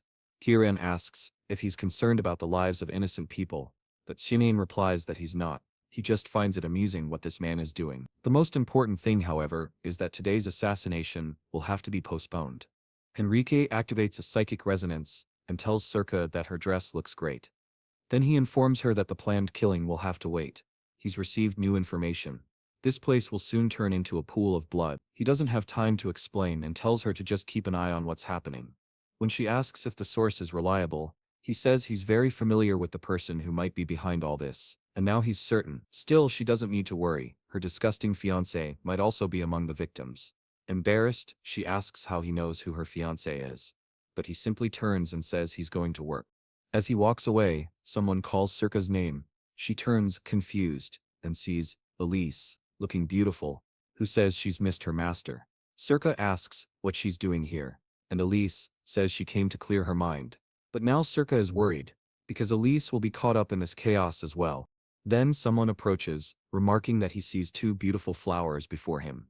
Clearly, he's not someone Circa wants to see. From the look of it, it's her fiancé, the charming Dranian Nephilos, and judging by his smile, he's definitely not a good person. Meanwhile, Xian approaches Yoken and says he has a job for him. He thumps his chest, saying the job is his. Cyan tells him to stop it, thinking that he's gotten far too confident these days. Maybe drinking dragon's blood and training all this time has turned him into a real warrior. Then Cyan tells him to go to the aqueducts and keep watch over the area. But Yuken says he's scared because it's too dark, and just like that, Cyan takes back what he thought about his confidence. He tells him to stop making excuses and go. Then Yuken tells him to look behind him. There was someone extremely suspicious watching him.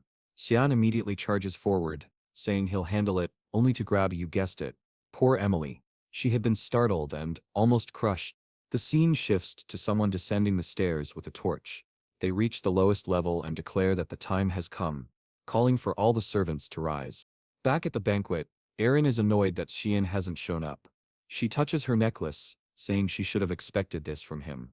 That's when someone greets her, saying it's a pleasure to meet. Erin quickly recognizes her as Luna Rain River, who says she's honored to be remembered by royalty. Erin smiles, saying she could never forget a prodigy from the kingdom of Garen, and as the voice of the empire she welcomes her to the banquet. Luna praises her kindness, and says it would be nice if Xian realized how sweet she is. Escharin, looking confused, asks if Luna knows Xian. Luna says she spent some time with him yesterday. Escharin is already suspicious of how close they seem, but instead of keeping it to herself, she says it out loud. Luna smiles and says that's what she suspected. Lady Erin has a crush on Xian. Before Erin can react, someone screams. Both women turn to see another woman trying to alert the guards, but she's struck in the neck before she can finish speaking. They're both confused about how an intruder got in, because there's an assassin inside the imperial palace. The masked man looks at them and says, the princess has been located.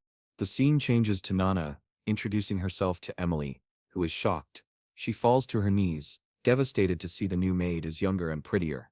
She asks Xian if he replaced her. He says no, but what really interests him is why Exel brought her here. Emily explains she thinks he wants her as a maid because he even requested to hire her. Naturally, Xian doesn't like hearing this. And we then see the moment Estelle asked for her to be his maid. He said she seemed lonely ever since Xian went to the academy. Back in the present, Emily says she refused. Of course she had to wait for her lord. When asked if she's sure, she insists she is, but says Estelle doesn't want to give up on her, especially since he brought her here. Xian orders Yukin to protect Nana and Emily, because things are about to get dangerous. He recalls that in his past life, Emily was never here, and the fact that Estelle sent Kellen already proves he's been watching him for a long time. But he won't let his brother harm his people. Chaos erupts outside. Suddenly, Emily shows Xian a ribbon, saying it was a gift from Estelle for his brother, and blames herself for forgetting to give it to him. Nana notices something strange. Something red is seeping from inside the crystal, giving off a specific scent. Elsewhere in the castle, someone sheathes their sword. It's Estelle, telling the prince that everything has begun. The prince smiles and says the day they've been working toward has finally come. Estelle praises the knights the prince sent, and says the recipients must have also received their gifts. The prince smiles again, saying that with all this, the empire will rise from its decay. The honest older brother agrees, saying it's time to show everyone who the empire truly needs. Back at the banquet, someone shouts for everyone to run this way. It's Arin, telling people to evacuate and let the guards handle it. Luna tells her to run too, but Arin says she must evacuate everyone first. Luna says she'll help, and Arin thanks her. Meanwhile, a man is cutting down every guard in his path. One hears a scream and sees more enemies approaching. Another knight is killed, leaving the man unsure of what to do until someone calls for the commander and warns that the place is full of mandrakes, high-level creatures that should only exist on the front lines. So what were they doing here?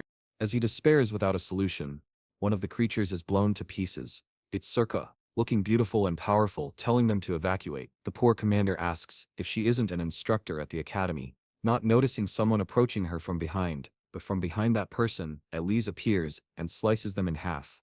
She tells him to run and let them handle this. The general orders all knights to help with the evacuation, but the mandrakes keep attacking, and the two women prepare to fight. Then one of the enemies rushes past them, ignoring them entirely. The attack is heading straight for Erin. That's when Circa realizes the princess is the target. Head smashed to pieces. The generals shout, "Save the boy's life." He ordered everyone to protect the princess. But then splash, some blood splattered onto her face, and she began to cry. Such a tragic scene. Oh, wait. It was just the general. Poor guy, but no one really cared. Still, Erin felt sad that Captain Morris, dear God, was gone. She begged him not to die, saying enough of this, but she saw that he had already passed away, his serious expression still frozen in place. She began to blame herself, saying it was all her fault. Meanwhile, Luna activated a combined water explosion with a wind explosion, sending a massive tsunami forward. Erin was impressed that a second-year student could use fusion magic. Luna told her it was too late for that man, and that she needed to evacuate as quickly as possible. Though still saddened, Erin knew the mandrakes were getting closer, so she had to run. The guards told her to go, promising they would handle things. They wouldn't let the captain's sacrifice be in vain. Luna started shouting at her to move, while Erin closed her eyes and vowed she would never forget his sacrifice. Suddenly, the knights were surrounded by a golden aura. Yaren announced that he had placed a temporary barrier around everyone to protect them from the mandrake's poison, since even a touch could be fatal. With the princess's order that none of them die, the knights smiled and thanked him, though their expressions said they still expected to die. They charged into the mandrakes, slashes to the torso here, slashes there, but then one knight took a heavy blow to the chest, sending everyone flying. Elise shouted for everyone to get out of the way, launched a freezing attack, and ran toward Aren, telling her she had to leave immediately. Irene had no idea who this woman was, so she introduced herself as Eliz of House 40. The mandrakes screamed, only for Circa to leap in, cutting everything down. The problem was that no one from the academy could know she was a dagger user, otherwise they might start associating her with the Mist group. But given the destruction around them, it wasn't the time to worry about that. She used an attack our boy had once used before. 8 petal strikes. The mandrakes from the vile pack finally stopped moving. But what the knights didn't notice was the assassin right behind them. Or rather, there was one, until it was sliced in half. Circa told them to stop letting their guard down because there were still plenty of enemies nearby, while simply asking them to please ensure everyone evacuated safely. Yet, deep down, what she really wanted to know was the source of that terrifying presence she felt.